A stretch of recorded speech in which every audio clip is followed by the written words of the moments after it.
All right, now, you know what time it is. It's time for the Kevin and Nikee Show on iHeartRadio.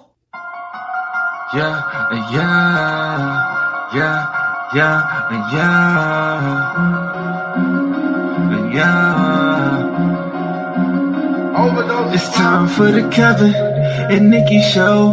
They gon' have it lit up. Yeah, you know, it's time for the Kevin and Nikee Show. They got the airways popping every city across the globe. It's time for the Kevin and Nikee Show. They gon' have it lit up. Yeah, you know, it's time for the Kevin and Nikee Show. They got the airways popping every city across the globe. You know him as a dope actor, Kevin D. Bitten, 360 twice jam, how he keep winning. And you know the baddest actress, Nikee Warren. She so bad you walking past, she had you speaking foreign. If you ain't tuning in, this your reality check. You might miss out on your favorite star celebrity guest. When they celebrate, what you do, you get the bell, yeah. During Kevin's corner, get expired and encouraged, yeah. Bend them corners while you listen, but don't swerve. Find out what's getting on Nikee nerves. What's bothering Nikee? What's bothering Nick? What's bothering Nikee? What's bothering Nick? Keep on playing. Me and Kevin goes and we gon' get you here. Yo, check us out on social media. In your mobile phone, we everywhere. You ever stations played out like a ringtone. Follow me like Bino R-E-M-E-Y. Bino Remy. Pop like Simi. And my flow hotter. Think of Simi. Been doing this since I scraped up pennies. But back to the subject, Kevin, Nikee.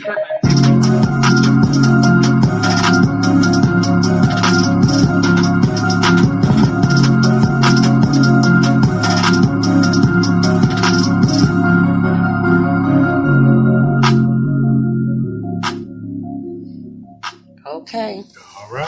All right. Okay, here we go, yo. Here we go, yo. So what's the scenario? Man.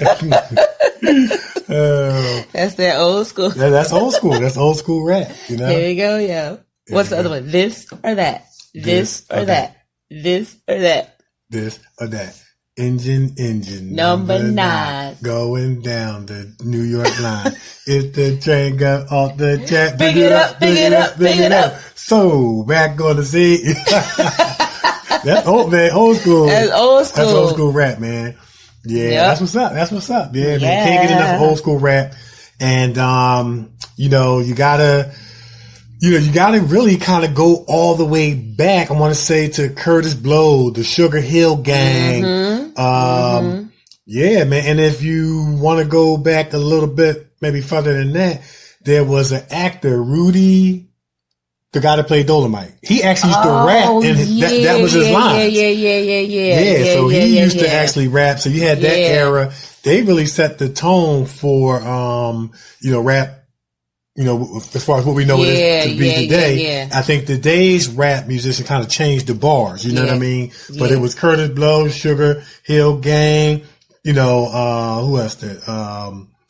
Man, it was so many back then. And then you had the emergence, of course, of Rakim, Eric B. and Rakim, EPMD, Special Ed, Schoolie D, those were they were the old school.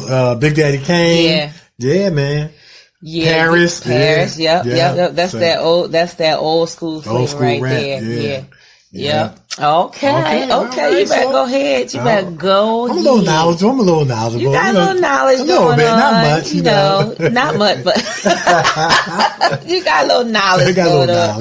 Okay. Yeah. All right. So look, if you had your choice, I'm gonna throw it out at you. Okay. If you had your choice from back in the day.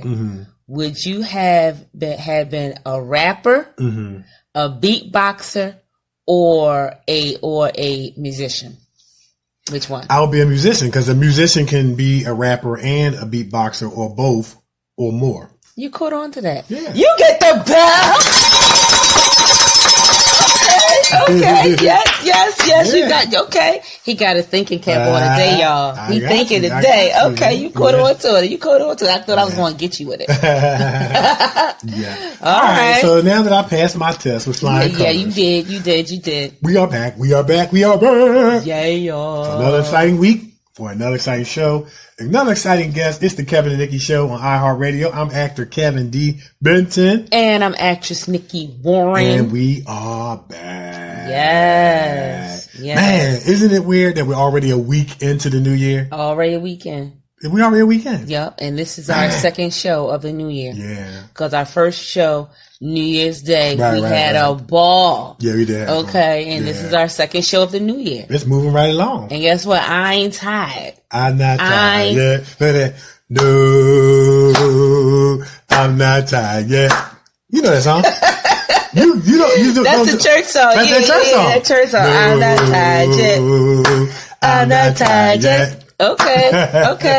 Now he taking that to church. See that? You set the stage. You said I'm not tired yet. So I'm not. That was the segue. That was the segue. Yeah, because I'm not tired. I'm not tired. I can do this all day. I can do this all day. Yeah, awesome. So we always got a lot to talk about, a lot going on. Even when it seems like nothing's going on, something's going on. So with that said, it is now time for the daily adventures of Kevin and Nikee. Okay. Now, you know what? Okay, you still in it? I'm going to let you go first because I want you to talk about this awesome audition that you had. Okay. So, man. Oh, man. So, definitely, going into the new year, working while I'm waiting. Well, don't sound so sad about it. No, I'm trying to make sure I say everything. I mean, I don't sound sad. So, definitely working while I'm waiting. And while I'm waiting, I'm working. Mm-hmm. So, yeah. As you should. That's right. Stand on the grind, stand on the lines. So I got a few, projects coming up soon and got a few projects coming up a little bit after soon. Yeah. Or we want to say near future. Mm-hmm. So for the projects that I got coming up soon, just, getting a jump on my lines, trying to do script analysis, scene analysis, character development, as far as getting the lines down. So it's always a blessing too when you can get a script in advance and get a jump on the lines because you can better develop the character the more time that you have. But of course, in the context of an audition, when you have a cold read, you don't have that much time. Right. So I did have a audition over the weekend and in New York City, and it went well. I got there early. It was, of course, some people in front of me. Got a hold of the, of course, the script for the character I was auditioning for, and I had to do some quick scene analysis, quick character development, as quick as you can before you go in. And I had to resort to my training. I had to resort to the techniques that I learned. I did my jaw exercises and I did my breathing techniques so I can go in there and relax. And I went in there and I did a good job. I really did a good job. And I know you did. Yeah, I walked out of there feeling good about my audition as well as the reaction of the director as I was delivering my lines. Of course, we both were reading. I read for my character. She read for the character that was in my scene. And I learned something because, we know with this art, where you're always learning but never arriving. And so, but you're always getting better. The more you learn, the more you practice, the more you develop. And so, as I was doing my script and scene analysis, I learned that sometimes in scripts, there's some implied stuff going on. Yeah. You know what I'm saying? Yeah. Sometimes the script will tell you, and then Joe picked up the glass of water and gave it to Sue. Right. Well, then sometimes it's not going to say that. Right. But that can be implied. And so when I was in the hallway waiting to go in, I was not only trying to familiarize myself with the lines as best I can so that I could look at the lines and then put the script down while it was still in my hand and talk to, the direction of the, camera that she told me to look into. And so, So I figured out what some of the implied stuff was. And when it was time for me to give my lines, I would ad lib a part that would give credence to what was implied. You know, for example, the lady in the script was talking about a piece of paper that she was looking at that she had to give to me. But of course it didn't say so-and-so hands the paper to me. My next line was, oh, okay, this really looks good. So what I did was I added let me take a look at that. Okay, this looks really, really good. You know what I'm saying? Like by adding it. And when I did those little things, you know, I noticed that the director would look up and she would smile and shake her head yes. So, you know, at the end of the audition, like I said, I walked out of there feeling good about my performance, the preparation that, you know, I was able to do before I went in, and, you know, my delivery, and, you know, I felt really, really good about that. And so it was positive that she asked me, would I be able to attend a table read on such and such date? Now, of course, you take it with a grain of salt, but that's a positive. That is a because positive. They could simply just say, thanks for coming, and leave it at that. But it was, you know, would you be willing to travel to film? Yeah. And would you be willing to, can you make a table read on such and such date? And then it was thanks for coming, you know. Yeah, because it could have been thanks for coming. It could have been, in touch. Okay. Thank for coming. you. All right. That's it. Yeah. So it was good. It was good. And, you know, other than that, like I said, staying on the ground, staying on my lines, continuing to, you know, apply for this, apply for that. And of course, we're waiting in the pocket to film stuff that we've already had in the works. The horror movie we've been telling everybody about. So we're looking forward to continuing with that. And, so I think next on the agenda is your scene. Yeah, my scene is coming up. Can't wait. Getting ready for that. Getting ready to, I already got my face test, my makeup test done. Yeah. That was awesome. They're going to put some more to it. So already got that done. And, the changing of my hair and different things like that is going to be awesome. Can't wait to do that. It's going to be exciting. You know, anytime that they, you know, take your face and transform it into something else, it's just awesome. It's just totally amazing. And I finally got my turn, my much anticipated, waited turn, because you got yours, and I've been looking at your photos like, wow.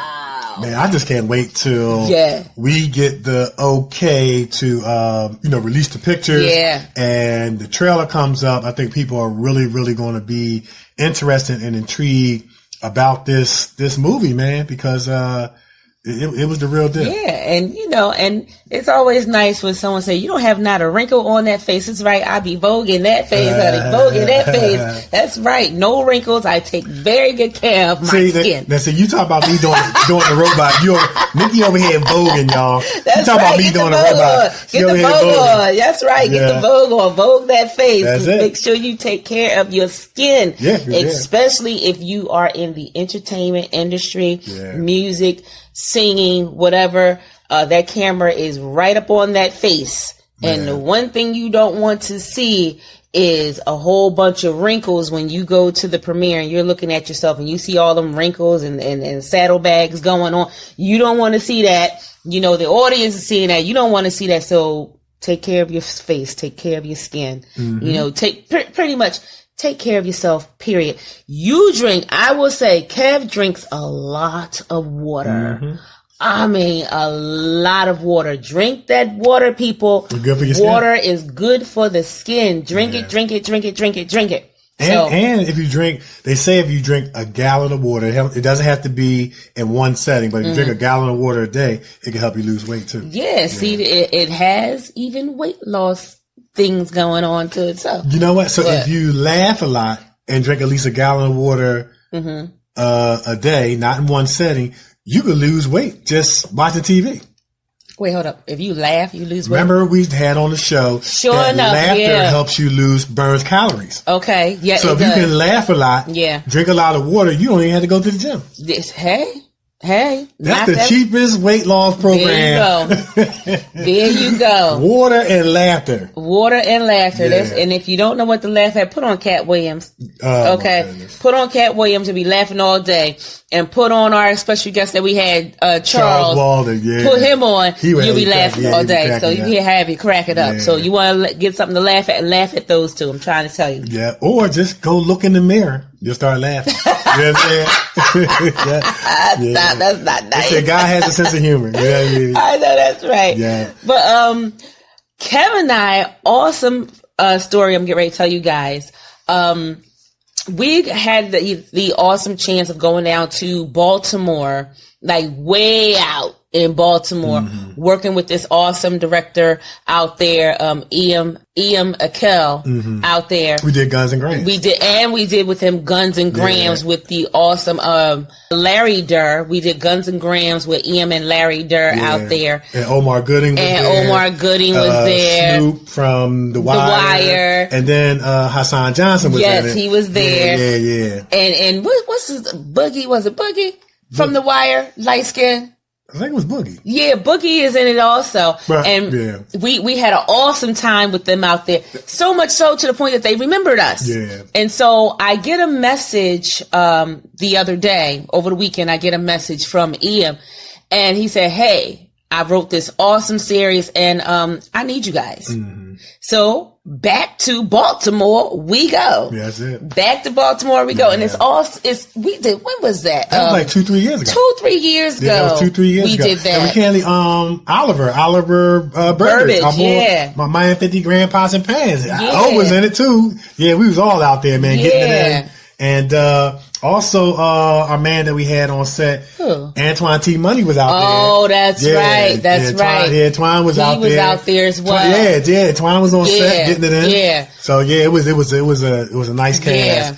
And we was at 2-3 years ago. Yep. And it's always neat. It's always nice to be remembered, for how you carried yourself as a professional. Yeah. How you worked on set. Yep.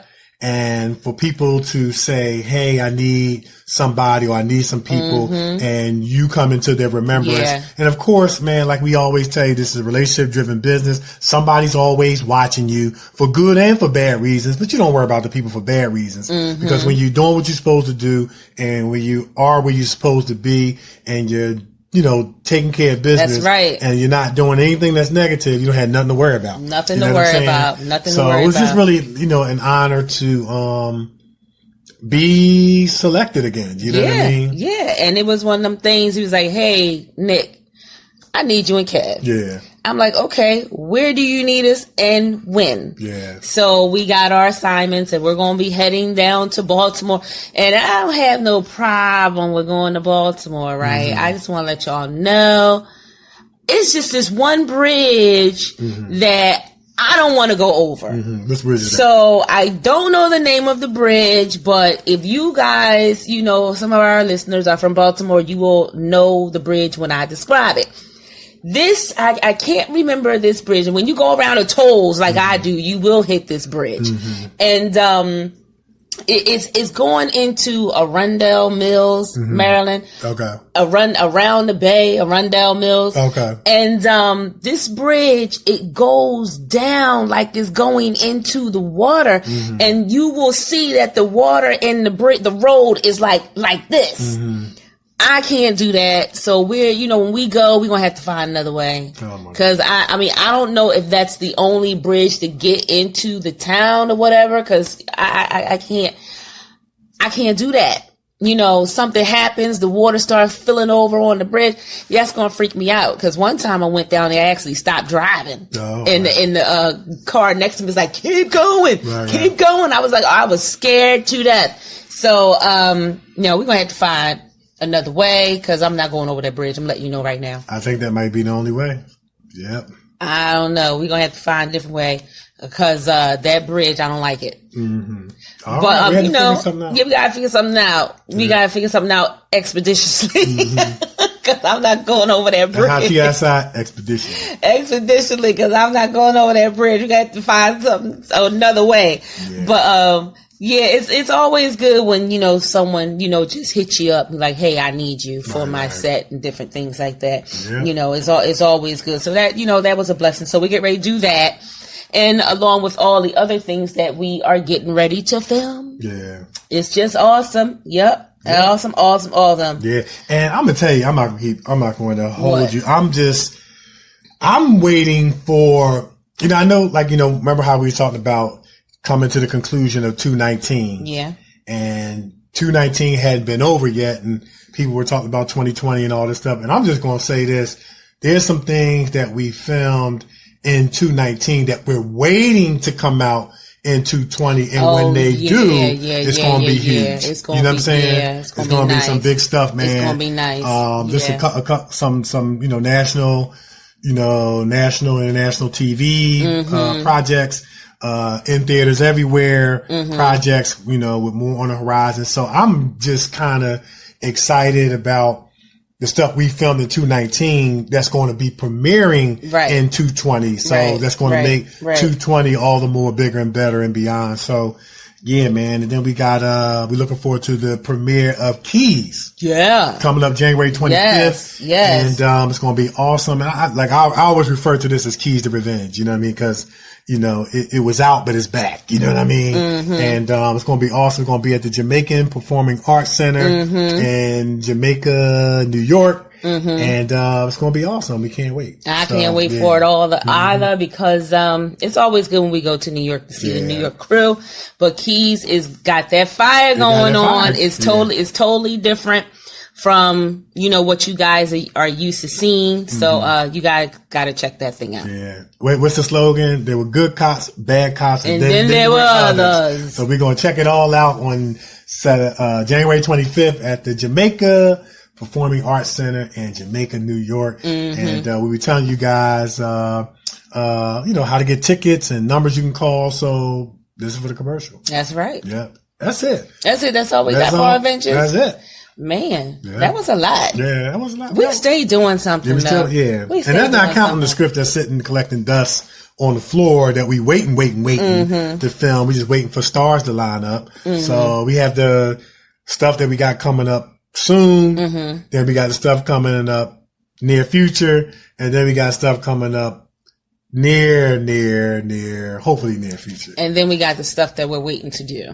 That's kind of, that's what I was trying to, the last one. That's what I was trying to get at. Maybe, I should have said maybe far future? Far future. Okay, far future. Yeah. All right. So as always, it's positive, man. Look, we just want to encourage you, you guys as actors, actresses, entertainers, man, like Hawthorne James told us, stay busy. Keep working while you're waiting. Keep believing while you're working and you're waiting. That's right. Wait while you work and work while you wait. So. And what's the other thing? Stay ready so you don't have to get ready. That's it. Stay ready. Yeah. All right. So we're going to take a break. Yeah, so we're going to take a break. But before we do, man, listen. She's a phenomenal woman. Yes, she is. Educator. Yep. Best-selling published author. Life coach. Motivational speaker. Yep. Award-winning filmmaker. Yes. But more importantly, to add to all that, and she's that and much, much more. Yes, she is. She's a living testimony that you don't have to be a victim. That's right. But that you can go to victory. That's right. That you don't have to stay in the rut of self. You better preach, preacher. And that you can, by way of awareness and much, much more, you can become, she said, the best you. Yeah. Yeah. She gonna blow your mind. Y'all gonna want to tune in. Y'all gonna want to take notes. Y'all are going to be inspired by hearing her journey that went from trauma to triumph. Don't go nowhere. Don't touch that dial. Yeah. Turn your radio. Turn it up. Get your notes out. That's because you're going to be helped. I guarantee you. It's the Kevin and Nikee Show on iHeartRadio. We everywhere, and we will be right back.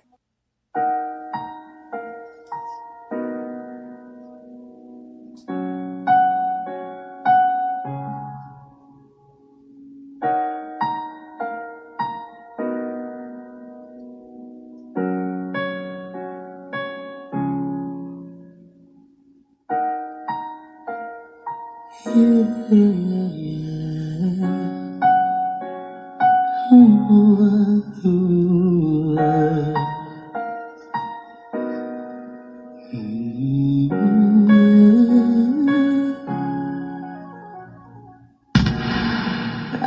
used to be so broken, lost, empty.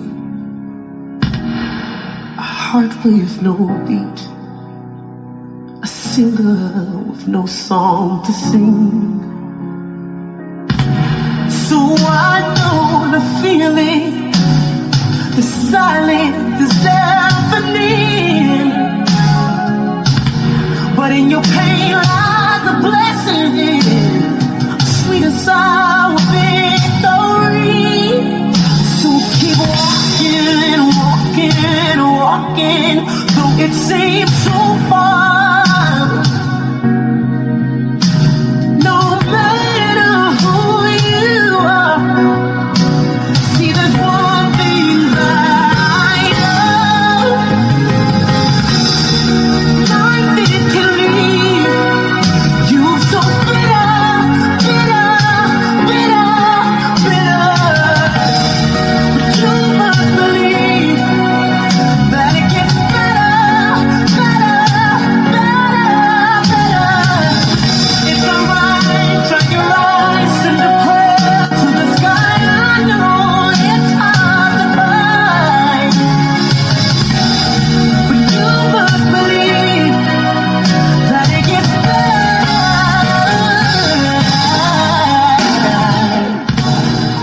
Listen to me. I know you're scared, your heart's bleeding. But what are you gonna do now? I think it's time you break free and keep walking, walking, walking, though it seems so far. No, it doesn't really matter who you are. See, there's one thing that I know. Life it can leave you so bitter, bitter, bitter, bitter. But you must believe that it gets better, better, better, better. It's alright, turn your eyes, send a prayer to the sky. I know it's hard to find, but you must believe that it gets better. Oh yeah, almost out of here. See, I was almost done. I wanted to die from how I was done wrong. I cried out every night, looking for a helping hand. That's when it happened. Jesus took me. He held me close, gave me love, refilled my heart, helped me grow better because His love it made me whole. He's available anytime. Try Him out, He'll change your life. See, I know, yeah. Life it can leave you so bitter, bitter, bitter, bitter. You must believe that it gets better, better, better. Life it can leave you so bitter, bitter, bitter, bitter. But you must believe that it gets better, better. Oh, it gets better, better.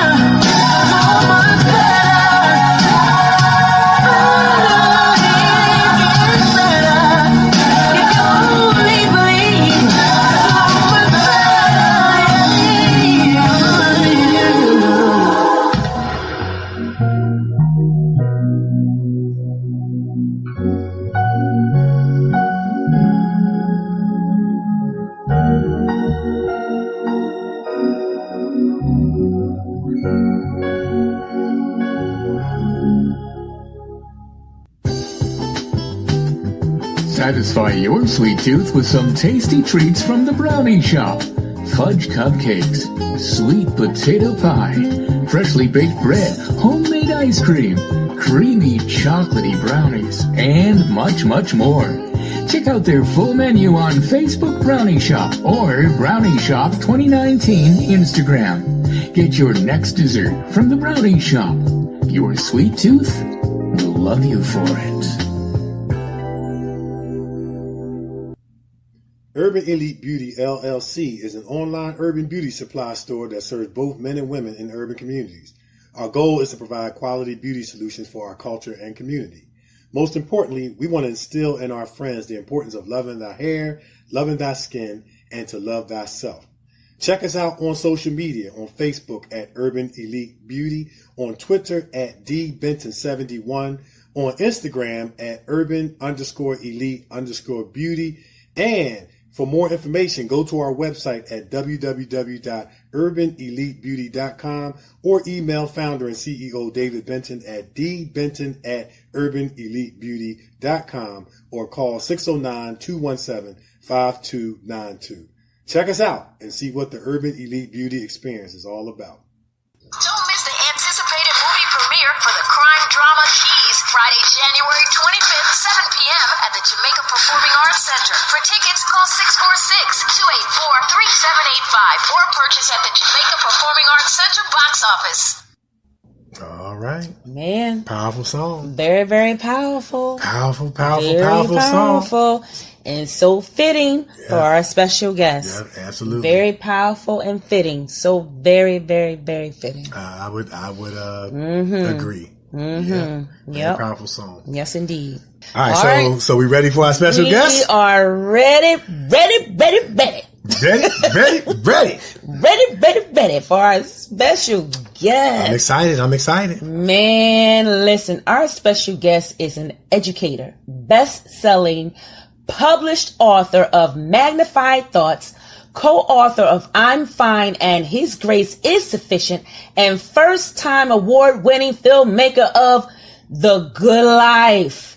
Awesome. She is also a life coach whose individual focus is on personal development and self-awareness to win spiritually, personally, and professionally. She's also a motivational speaker who has her MBA and is the fearless Magnify educator and empowerment expert who educates, teaches, guides, empowers, motivates, and inspires women of all ages to see and reach their full potential. She helps them identify their life purpose and how to break through their own barriers to overcome that number one culprit, fear. As a survivor of sexual child abuse and domestic violence who intentionally created a new narrative for her life, she inspires the masses by teaching them how to tap into the power of positive thinking to live and create their best life, especially after trauma and abuse. She is the CEO founder of Magnify Your Essence and Celebrating You Women's Conference and Expo and much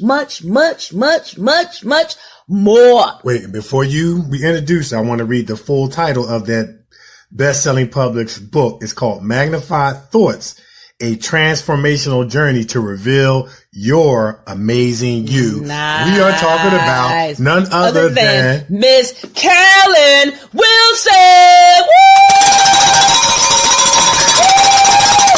Yes, Miss Carolyn.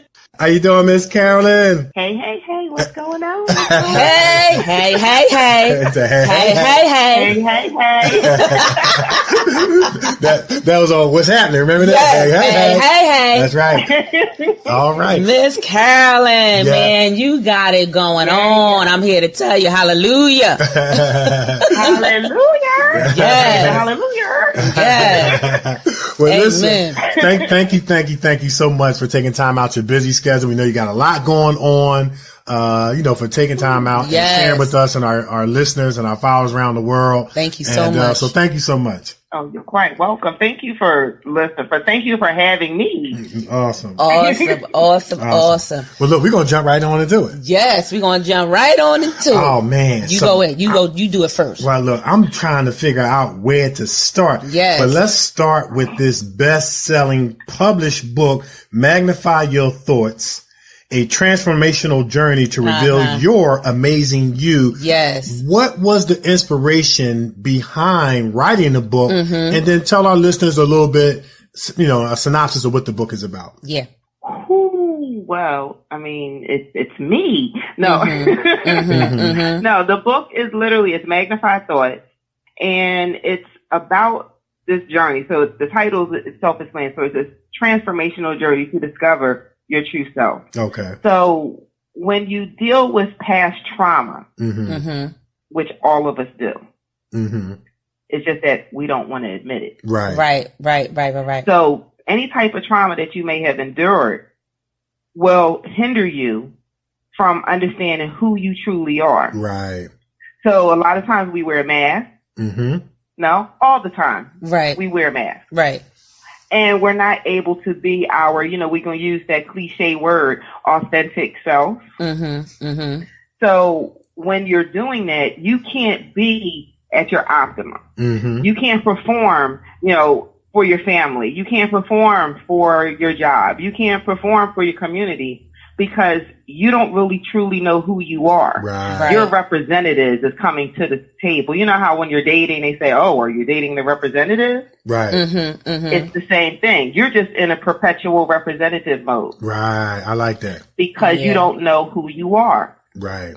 Yeah. And that's usually because of something that you have endured in your past. Right. Yeah. In those closets, under the bed, tucked away somewhere. Those bones, they're rattling. They trying to come out. Right.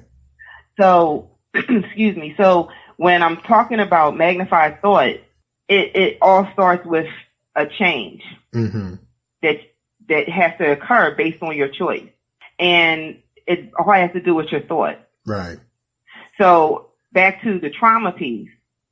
When you make a choice to no longer allow whatever your past circumstances was to dictate and rule your life, therefore then you can then make a change.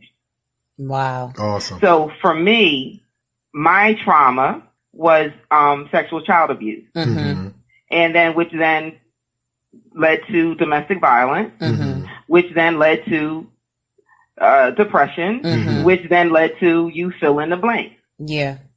So although I've been able to, put those things aside because we bury them, we put them away, and then we move on and we get numb to it. And then the longer we ignore it, the deeper it goes. Yeah. Right. Yeah. And then the harder it is for it to come out. And then we no longer identify it with any longer.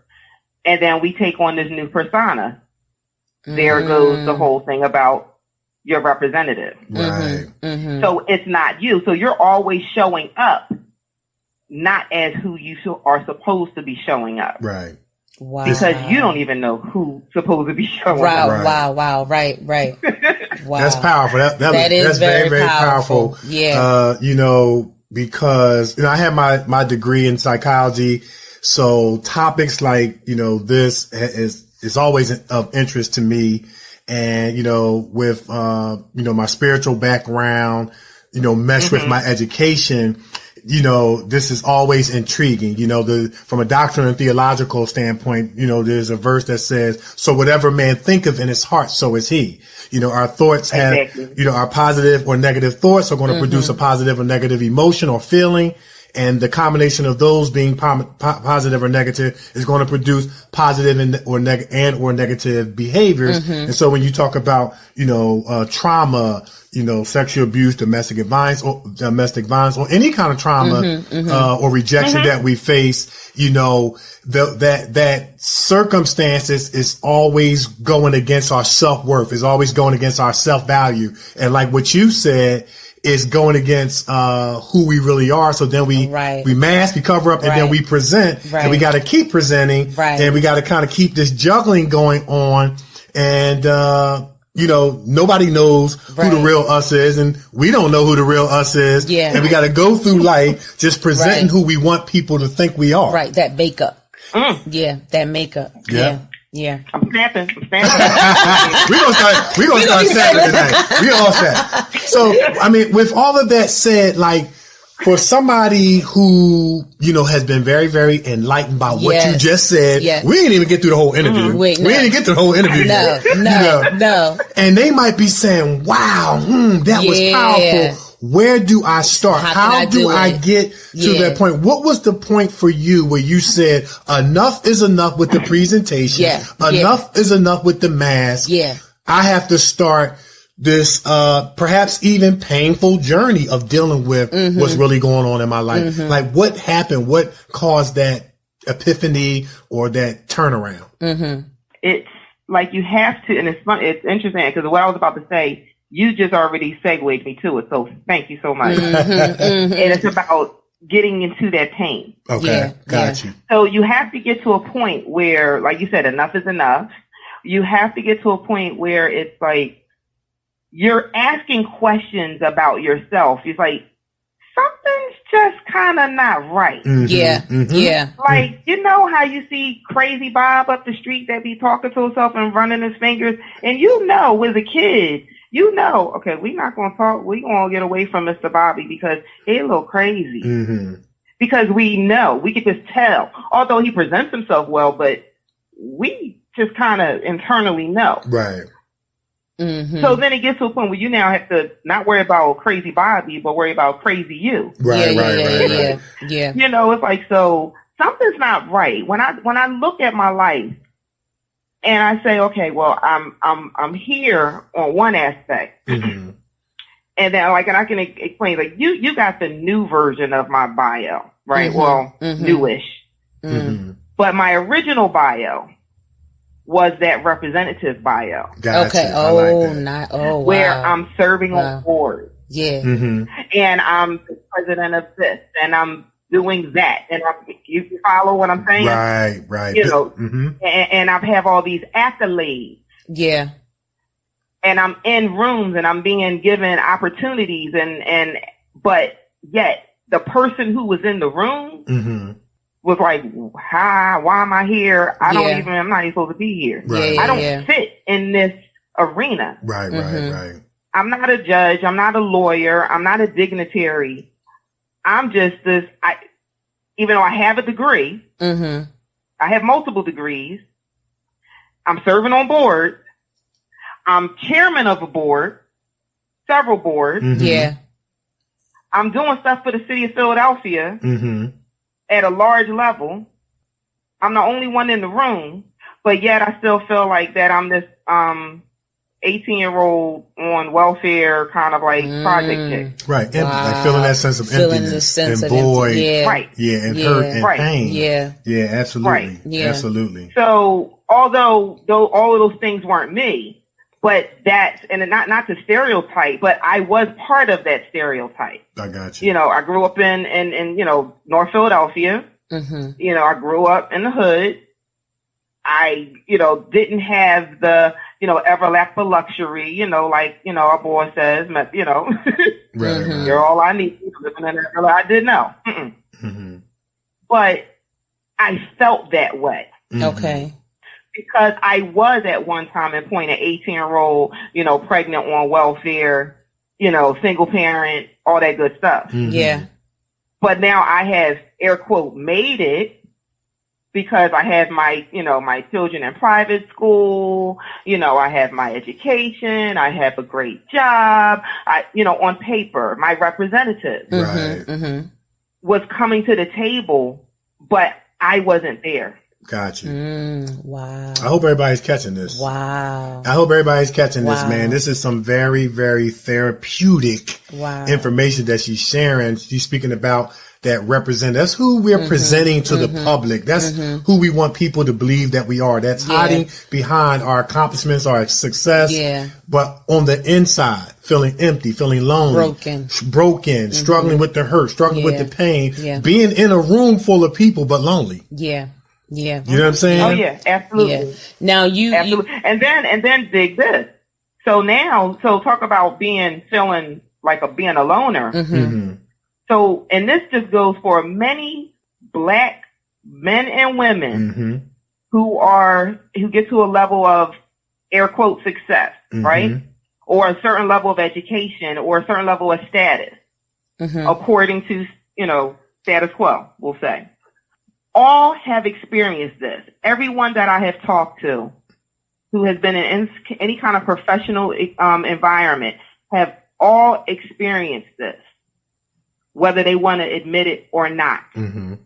You get to a point where you're in an environment where you're like, I don't really feel like I belong here, but I have a right to be here. Mm-hmm. So I'm going to make sure I have a seat at the table. Yeah. But I don't understand the language. Mm-hmm.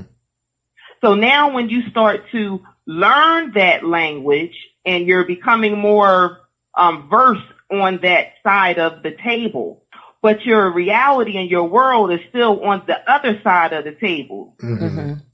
Back on Allegheny Avenue, where you go for dinners and where you go to church and where you follow what I'm saying? Yeah. The Allegheny Avenue now coming to the boardroom. Right. They hanging on the corner. They going to the bodega. Right. Yeah. So I got to live in both worlds. Mm-hmm. And yet I don't belong to any. Right. Wow. Because now I'm too air quote white for my hood, and I'm too Black for my white boardroom. Wow. Wow. Got you. Wow. So where do you go? Right. So therefore, who am I? Right. That's powerful. I'm sitting at the table. Very powerful. But I'm not there. Right. Yeah. And it's, I'm sitting at the dining room table, and yet I'm not there. Wow. Because I don't know that language anymore. Mm-hmm. Wow. That's powerful. Yeah, that is. Very, very, very That's powerful. real rap. Yeah, that is. Yeah, and just to add to that, and I think Nikee had something she wanted to say, people go a lifetime without confronting self, never coming to that point of awareness, and they have to keep up this juggling act for their whole entire lives, or they go the majority of their lives never getting free to the point to find out who I am, because you can't conquer what you don't confront. Yeah, and speaking to that, you are a motivational speaker for a lot of women who are wearing that mask.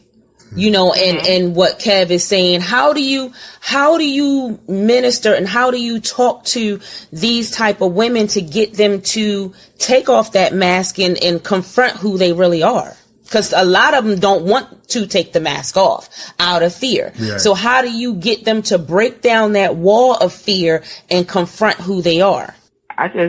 By showing them who I am. Mm-hmm. By showing up as Carolyn Wilson. Gotcha. The Carolyn Wilson who's truly discovered who she is. Mm-hmm. Yeah. That's the transformational journey to discover, your true self. Mm-hmm. Not the Carolyn Wilson that's on my degree. Right. You know what, Miss Carolyn? Wow, that's awesome. And I'm going to tell you, the answer that you gave was very, very powerful and profound. Yeah. Because the best evidence of transformation is going to be the person. Yep. You understand what I'm saying? It's like when you can get up there and talk about your success, your degrees, and what boardrooms you're in, talk about, your childhood abuse and domestic violence, like you're sharing it, like you're talking about the weather because you're free from it. Somebody's going to sit out there and say, wow, if she can, I see her success. I see the Sister's Choice and the stuff she's doing and the awards and all this sort of stuff. But yet she's up there being open, honest, and transparent because she's been free. Now they don't understand that was years of work. That was years of giving attention to stuff. You know what I'm saying? So they getting the fast forward, version at the conference. You know what I'm saying? So right. So, but when they're standing up there, you're giving people hope to say, you know what? I'm not alone, because people sit in their quiet tent of suffering and they kind of peek their heads out while they're listening, figuratively speaking. Yeah. And the more someone like yourself, who's a leader, gets up there and share, they start coming out the tent. Exactly. And say, wow, this is interesting. Okay, Yeah. I'm not by myself. I'm not by myself. You see what I'm saying? Yep. And Right. you are the best witness of what you're conveying by telling your success and sharing your story, which they would be like, they can relate to, because you know, if that's your story, it's probably at least 20 people in the room that have been through the same thing. Yep. Because there's nothing new under the sun. Yep. And what no temptation is taking nobody else but such as common to man. Yep. But you set people free by being open, honest, Yeah. and transparent, because we live in a world of blindedness where nobody does nothing wrong and nothing's wrong with the person. Everything is wrong with the other person. Yeah. Or the message not from me. You know how you sit in church and the pastor say something that apply to everybody, and everybody be sitting there like, like he's talking to the person sitting next to you. I know he's talking about sister so-and-so. No, he's talking about all of us. You know what I'm saying? Yes, passing that buck real quick. Everybody looking to the left or to the right, you know. Okay. With the big old log in their eye. That's so true. Pointing that finger real quick. He talking about you. Finger real right Yeah. quick. Yes. Wow. Yeah. But you know what I mean? But you're right, because, you know, when you go through this stuff, you have to want it. Right, Yeah. right. I mean, and then when you say you want something, it's not like you're going to do it right away. Right. But the thing is, the power of the universe, the power of your tongue, the power of your thought is once you put it out there, you better be ready when they come for you. That's right. Absolutely. Because I remember always struggling with what's wrong with my life. Why don't I feel my insides don't match my outside? Right. How come this don't make any sense? Right. And I remember I did a timeline of my life. And I was like, it's kind of jacked up. But where I'm sitting is amazing. Right. But I don't feel like I've arrived. Gotcha. You know, got to change the voice. I don't feel like I've arrived. And put the pinky out. You got to hold the teacup with the pinky out too. Put the pinky out. Don't forget. Put the pinky out. Yeah. That's right. Don't forget the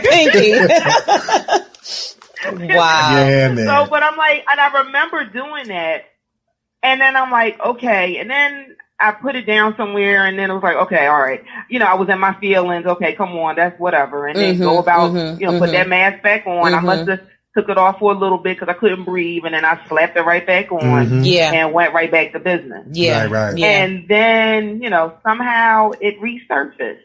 Yeah. And I thought about it again. And then this time I thought a little more. I said, well, maybe I need to dig into kind of maybe what happened to me as a kid. Yeah. And then I was like, well, I guess I need to go to counseling. Wow. Because, see, like, I was sending my kids to counseling. Oh, yeah, no, because I don't want them to be messed up. Right. No. We're going to fix this. I'm that mom. No. We're signing you up. You going to counseling. We going every week. We going every week for them. Right. I wasn't going for me. I like it. I like that. I like that. That's it goes back to when you're on that airplane, I'm putting the air mat, you know, that mask on them for years while I was suffocating. Right. Got you. I was already, you know, gone. I got you. That's just so powerful. You know, it's so powerful because, and, you know, we want to clear up a misnomer. You know, like of course in psychology they say you shouldn't use the word crazy. Yeah. But this is the Kevin and Nikee show, so we can use it. You know what I mean? We can use it. And that's right. So it's crazy love. It's that crazy love. Crazy love. That's what it is. But you know, for lack of a better phrase or way of saying it, crazy people don't go to counseling. No, they don't. You know, people think that they always use this example. If you go to counseling, you say, "Hey, doc, am I crazy?" Doc is going to say no because you're here. Yeah. You know, crazy people, for you lack of a better phrase or way of saying it, they don't go to counseling because they don't think nothing's wrong with them. They think everybody else is crazy. I was going to say that. Yeah. You know what I'm saying? Or mentally ill is the, you know, professional term to use it. And it takes the aware person to say, I need counseling, and it's okay. It's okay. You know, just like they have professional mechanics and electricians, they have professional people that you can sit down and talk to, and all they doing is just giving your mind an oil change. They just tweaking your perspective so you can look at it a different way, a positive way, so it can change the way you feel and change the way you ultimately behave and behave towards yourself. Right. Because depression is anger turned on self. Yeah. That's what it is. Pretty much. Somewhere along the line, we blamed ourselves for something that we should not have. Yeah. And a lot of people that had gone through, you know, like childhood, you know, sexual childhood abuse, domestic violence, and any other trauma that they didn't ask for, pray for, didn't wake up and want, blame self. And we all have done it. You know what I'm saying? Yeah. Right. Well, you better talk about it. So you better talk about it. You're going to be snapping. But you know what? You say, hey, snap. But you know what? Like when you said, you know, you crazy if you go to counseling. Right. You know what my response is? You're crazy if you don't. That's right. That's right. Yeah. That's right. Because here's my thing. I tell people, because I'm a proponent, I will tell people, you know, it got to the point where I had to tell my counselor, I'm paying you to be my best friend. You know that, right? Right. We gonna talk about some stuff. You know what I mean? I said we gonna talk about some stuff. But I mean, but it's like this. Here's the thing. When you got a little heart palpitation, where you going? You go to a cardiologist. Right. You got that bunion on your big toe. Can't fit your cute shoes no more. Where you going? To the podiatrist. Right. Okay? Right. You follow me? Yeah. You having some issues, you know, hair plug or whatever for men, whatever, you going to hair club for men. I'm just saying, you know. Right. I got you. Or you going to, you know, you got alopecia, you have, you know, anything that you may have health-wise. Right. To your physical body. You go. You will find the doctor to prescribe to assess it, to prescribe, and to treat you until you're well. Right. That's right. But we don't understand that the same thing applies to your mind. To your to your well-being. Yeah, absolutely. So that's what their roles are for. Right. So I don't find anything wrong with that. That's right. That's right. You know, I mean, if I can send my children, then I can send myself. Exactly. Right. That's what it is. And you know what, Miss Carolyn? I mean, I'm an advocate of, you know, like with a car, you know, you get regular oil changes every so many miles, 300 miles, or tune-ups every so many miles. I'm an advocate of not waiting for something to break down. Yeah. We ought to have regular routine. Checkups. Hey, doc, I just want to check in. Just want to talk.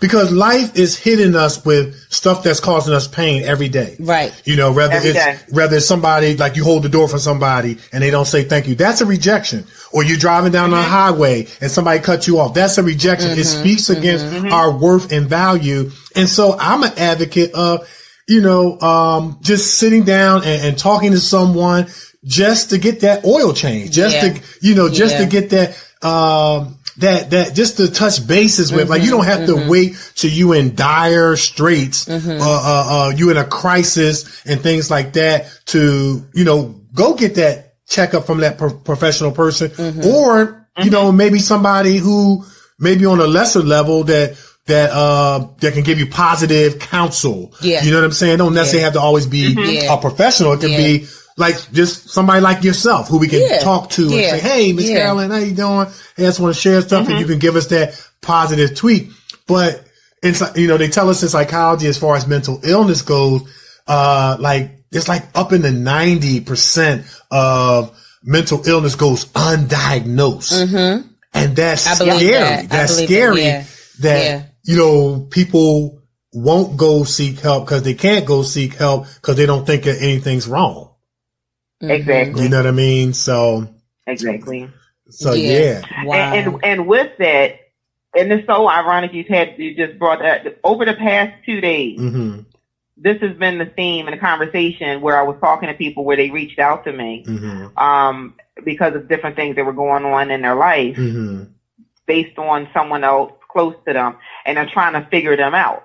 And the initial response is, what's wrong with them? You know, they got attitudes. And I said, well, wait. I said, so first of all, you gotta figure out the root cause of the issue, problem, situation, right? Yeah. I said, you gotta assess the person.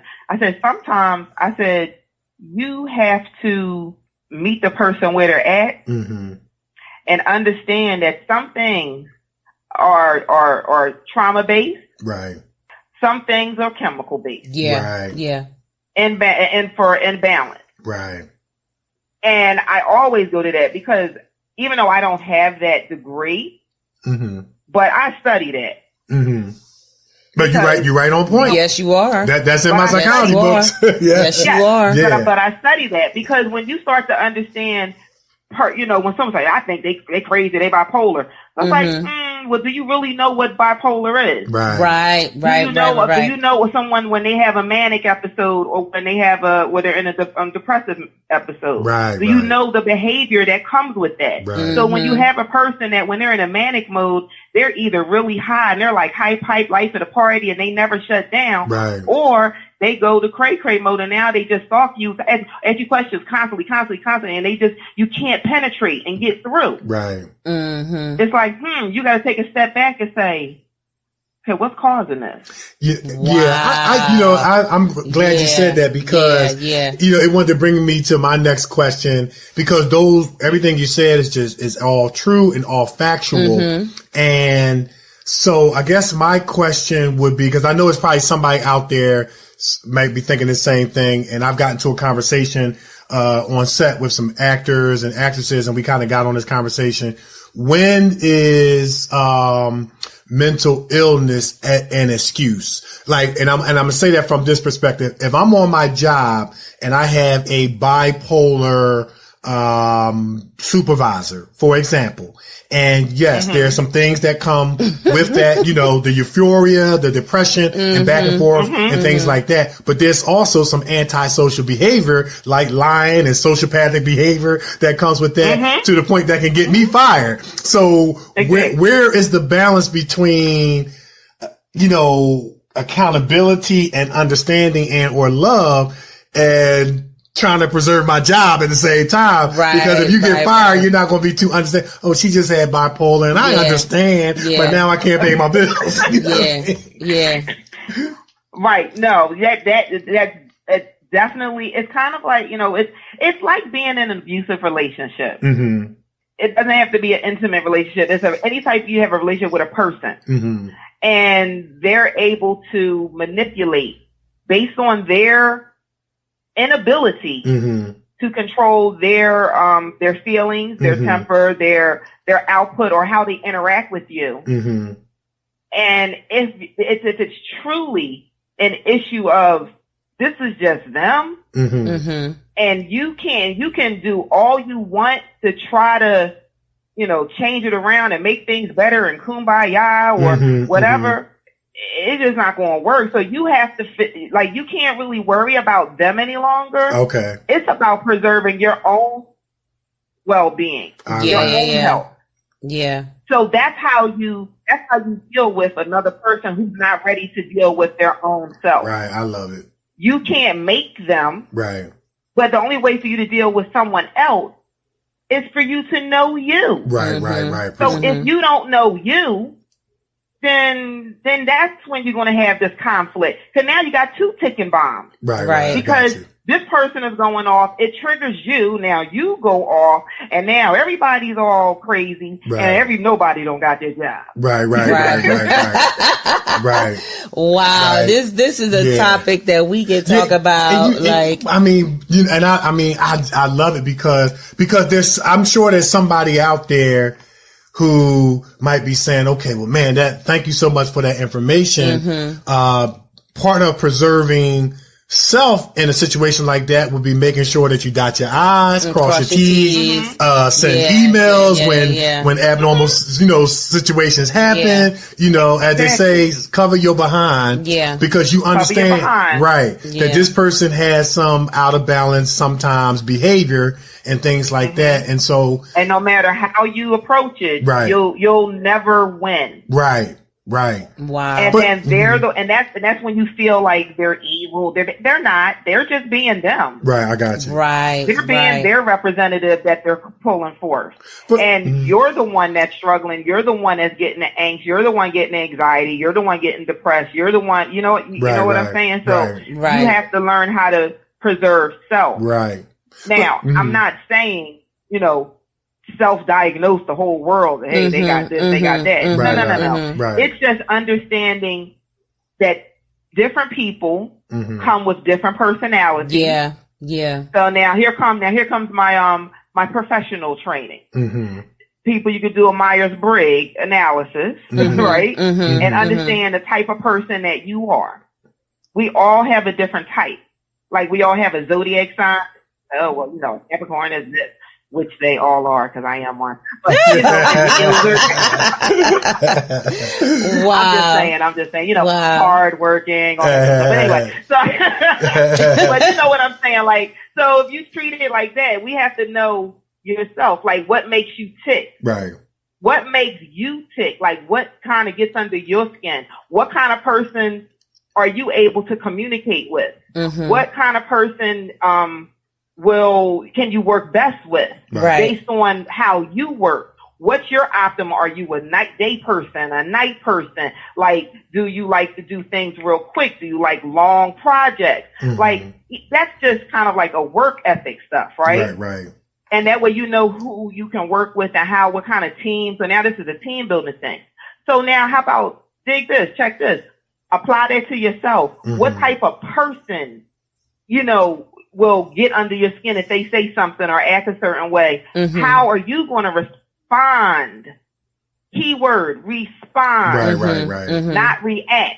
Because to respond means you're taking ownership. Right. Of the situation, because you're taking ownership of yourself. You're checking yourself. You're not checking that person and their behavior. You're checking yourself. That's awesome. Wow. To the best of your ability. Wow. That's powerful. But you know what there are times somebody gonna take you there. Yeah. That's true. That's true. Yeah. But you know what? It is amazing to me how, and I'm not making light of mental illness or people who, may struggle with mental illness, but when they're faced with consequences, they get a miraculous healing some kind of way. You know what I'm saying? That's what I've noticed. You know what I'm saying? When they facing jail time or about to lose their job or all that stuff go out the window. And they are sound minded and can understand. And so self-control. Yeah. So that's just one thing. Or vice versa. Yeah. They're sound mind, self-control, but as soon as they get ready to go to jail, now all of a sudden they got mental illness problems. Yeah, then they go back. And they go back. So this is just funny. So they in and out. Yeah, they're like in and out with it. Yeah, they're in and out. That's that sociopathic behavior. But anyway. Yes, this is a topic that we can talk about. That's on the show. Yeah, this is a topic that we can completely talk about for a long time because there's so many people out there that are just going through so many things, and some of them be using it as an excuse to do some things too, like Kevin's saying. But I want to switch gears for a minute. I want to talk about your film. I want to talk about this film that you got, award-winning film. Yes, The Good Life. Yes, let's talk about The Good Life. You get the bell. Yes, The Good Life. Oh, we gotta play that song. Listen, we gotta play that song. The Good Life was accepted into the film festival, I believe, in France. In Italy. Yeah, Italy. Yeah. Yes. Florence, Italy. Yeah. Florence, Italy. Listen, tell us about that. I was like, what? Say what? Say what? Yes. That's awesome. Well, I mean, tell us a little bit about the film. Yeah. And then after that, tell us what was your reaction. Well, we kind of got some of the reaction now. When you got the news that it was award-winning and accepted into the film. Yes. O-M to the G. Okay. So the film, it's actually kind of like a continuation of me. Nice. My book, Magnify Thought, my story. It is a documentary. Mm-hmm. And it is about me as the subject. Mm-hmm. And it's funny because I didn't want it to be about me, because I really don't want any of this to be about me. But God is making it because he's using me as a vessel. Right. To show people that, you know, when you change your thought, you change your life with your magnified thought. That's right. Right? And when you make a choice to change the way you think, now you can make a change. And therefore, beyond any of the trauma that you may have endured, it doesn't have to be my trauma.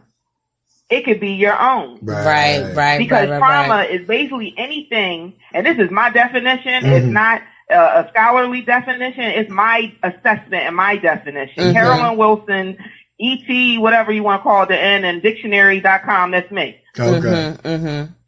Trauma is anything that shifts your atmosphere. Nice. I got you. Outside of your norm. Right.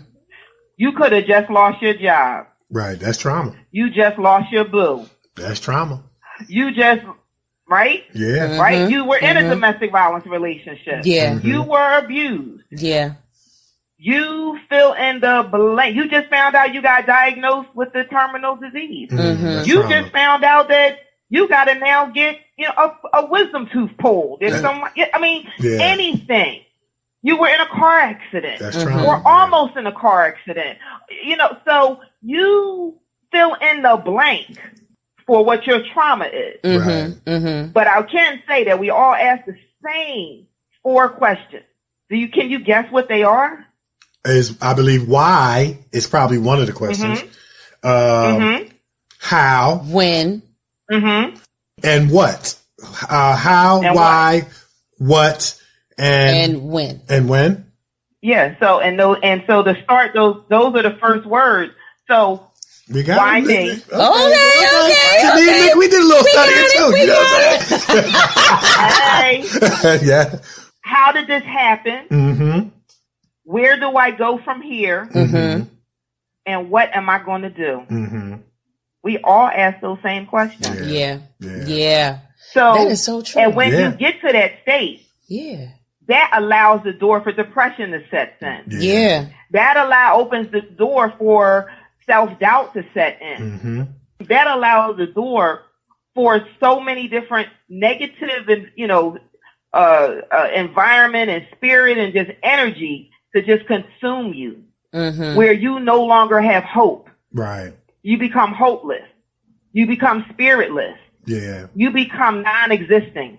And you know, in an existing world. Wow. Absolutely. Wow. And in addition to that, there's that tendency, like, you know, as we talked about earlier, to blame self, because like, you know how somebody will treat you wrong or treat you bad. You know you didn't do anything to them, but the first thing we'll say is, "What did I do wrong?" Yeah, you know, and we got to change that. Yeah, it could be their problem. Yeah, it don't necessarily have to be that we did something wrong. Yeah, and then the next question is, "What did I do to deserve this?" Yeah.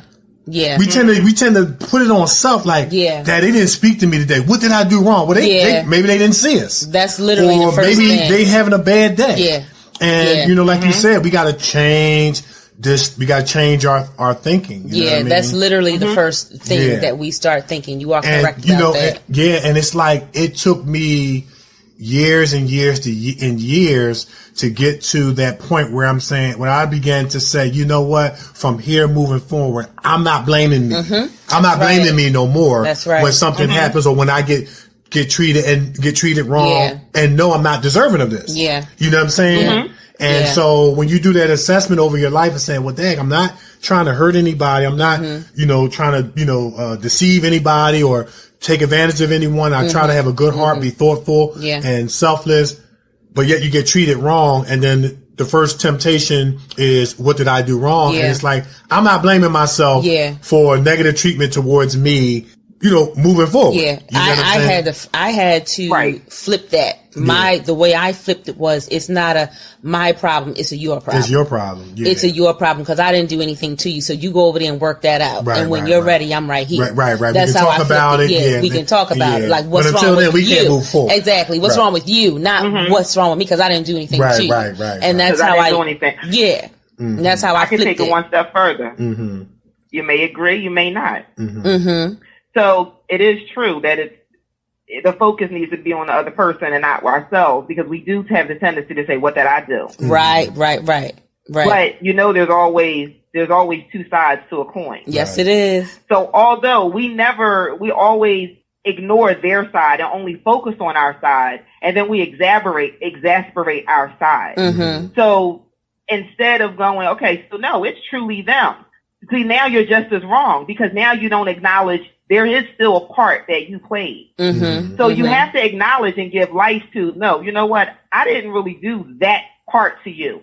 But let me really think about, what part did I play to allow you to think that can happen? Or what can I learn from this? Like, there's always a learn. Like, we always have to have some form of accountability, even if it's a portion of it. Because if not, it's just as bad to flip it. Right. Because then we can get into a habit of, it's never my fault. Mm-hmm. Mm-hmm. And we don't want to get to that point either. Because not saying we're supposed to down ourselves and say it's always our fault, but there's always something that can be learned from every situation. Right. That's how we grow. Bad. Right. Good or bad. Good or bad. Yeah. Good or bad. Yeah. Good or bad. Rather, good or bad. Yeah, good or bad, and whether it's our fault or the other person's fault, there's always something that we can learn from, grow from, and get out of. Because and like you said, most of the time it is their fault. and then the other part of the time it's our fault. Right. Now I see why that happened, because he didn't truly understand me. So now I see why that happened. Right. Yeah, and I would definitely add to that too, like during those times when it's legitimately not our fault, that's a dangerous plateau as well. You kind of touched on a lot of it, but also just to add to that, because there's this tendency to become self-righteous. That's you know what I'm saying? That's what I'm trying to avoid. Yeah. That's the part you want to try to avoid. That self-righteousness. Then you, once again, now you're losing self. And you're blaming others. And you're blaming others. Right. So now it's the other way around. So instead of not having any worth, now you're giving yourself too much clout that you don't really have. Wow. So now you go from, instead of going from confidence, you go to cockiness. Wow. There's a difference. Cockiness will never win. Right. That's right. So I guess the goal is to maintain that middle balance. Yes. Got you. Just to maintain a middle balance. Nice. Because there's a responsibility on either side.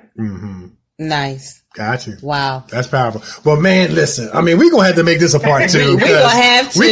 We would have so much more to talk about. Yeah. Well, that leads to the good life. Let's put it that way. Okay. Well, that's it. That sums it up. Nice. Yeah. Oh, that's awesome. It leads to the good life. Yes. I got you. You can have all of those things, and yet there's still a good life. Nice. Got you. Nice. We can end on that right there. We can end on that. Miss Carolyn, you have been a phenomenal guest. You're a phenomenal woman. Yes, indeed. Thank you. We really didn't get a chance to talk about the Sister's Choice Award. I mean, that was phenomenal. That was great. Like I said, we're going to have to make this a part two. Yeah. That was phenomenal. You and your team did a phenomenal job. And of course, Nikee won the award. Yeah. And I was, yeah. So, and I'm going to tell you, but, it was a great event. And, me being there as a man, I mean, I felt like I got something out of it. I felt welcome. You know what I'm saying? Yeah. So even though it was a women's conference, for the men that was there, we got a lot out of it too, from hearing the stories and, the stories of overcoming and blah, blah, blah, blah, blah. It was just a phenomenal event. And I'm looking forward to it this summer or whatever. This summer, yeah. So we got a lot. We're going to have to make this a part two. So maybe when that comes back up, we got to bring you back on to talk about that and other stuff. Yes, so absolutely. But awesome. Before you go, I mean, there might be some people that might want to follow you. It might be some people that might want to talk to you. Especially with all you share. You know what I mean? They might want to reach out to you. Might be some women that might want to contact you and say, hey, this is a powerful woman I want to connect with. I'm tired of living the life I want to live, that I've been living. Put your social media out there. Maybe how people, we don't encourage phone numbers, but maybe they can follow you on Facebook. Yeah, they can follow Facebook, Instagram, Twitter. They can get in contact. Websites, anything like that. Yeah. Put it on out there. So all things Magnify Your Essence. Okay. Instagram, Twitter, Facebook, and then also Be Magnified. Mm-hmm. Awesome. So nice. Those are the things those are the platforms they can find me on YouTube, my YouTube channel. Mm-hmm. And then my blog is magnifyyouressence.wordpress.com. Mm-hmm. I know that there's 2 events that are coming up. Okay. One on January 25th. It's my Power Hour. Okay. Which pretty much started how the conference. So you need to come to the Power Hour because then you'll get to see, because you've been to the conference. Okay. Mm-hmm. But you have to see how it began. Okay. So that way you can get the full circle. Okay. And I mean, basically all of this that I do is based out of my healing. Gotcha. Nice. And I mean, everything that I do, everything has all been birthed out of this process of healing. Allowing this stuff to hurt. Right. And getting to the other side of healing. That's it. Right so there. On January 25th, at the Logan Library. Okay. That's a Saturday, from 3 to 4. That's my Power Hour. Mm-hmm. Okay. And we're going to talk about pretty much the same things we did at the conference: health and wellness, starting a business, going back to school, volunteering, and changing careers. Gotcha. So I have 5 awesome speakers who are going to kind of key in on those things and give us something, because it's about. Last year, 2019 was about transformation. Mm-hmm. 2020 is about solid foundations and taking it to another level. Nice. Not the next level. It's time to take it to another level that's even higher than that. Right. Nice. So but you got to get things in order. And then the other thing is for the Good Life on February 8th. Okay. So all of those things are on my website and also on Eventbrite. Okay. Nice. Okay. Now, if people want to get the book, I know it's on Amazon. Yes, it's on Amazon, and it's also on BarnesandNobles.com. Okay. They can also go to my website to get it. Awesome. Okay. Well, as we always say, I'm Googleable. Googleable. That's right. I know that's right. Googleable. That's it. Googleable. Googleable. That's right. Googleable. And then have them check out Dr. Oz on every Monday in January. I'm going to be on there too. Okay. That's awesome. Okay. Dr. Oz. Well, as we always say, wellness part of it. Yeah. Okay, great. Well, as we always say, once you come on to the Kevin and Nikee show, your family. Well, you was already family, but we just affirming it. That's all. Yes. Well, continued success and blessings to you. Yes, Lord. And thank you for what you do and all the people that you help. You're being mightily used in the lives of not just women, but men and women alike. And let us know how we can support you. Yes. Yep. Thank you. Well, you're supporting me right now. Awesome. Thank you so much for coming on our show. Yep. Awesome. You're quite welcome. Thanks for having me. Yes. Take care. All right. Take care. Bye. All right. Take care. Bye-bye. Bye-bye. Bye. All right. Man, wasn't she awesome?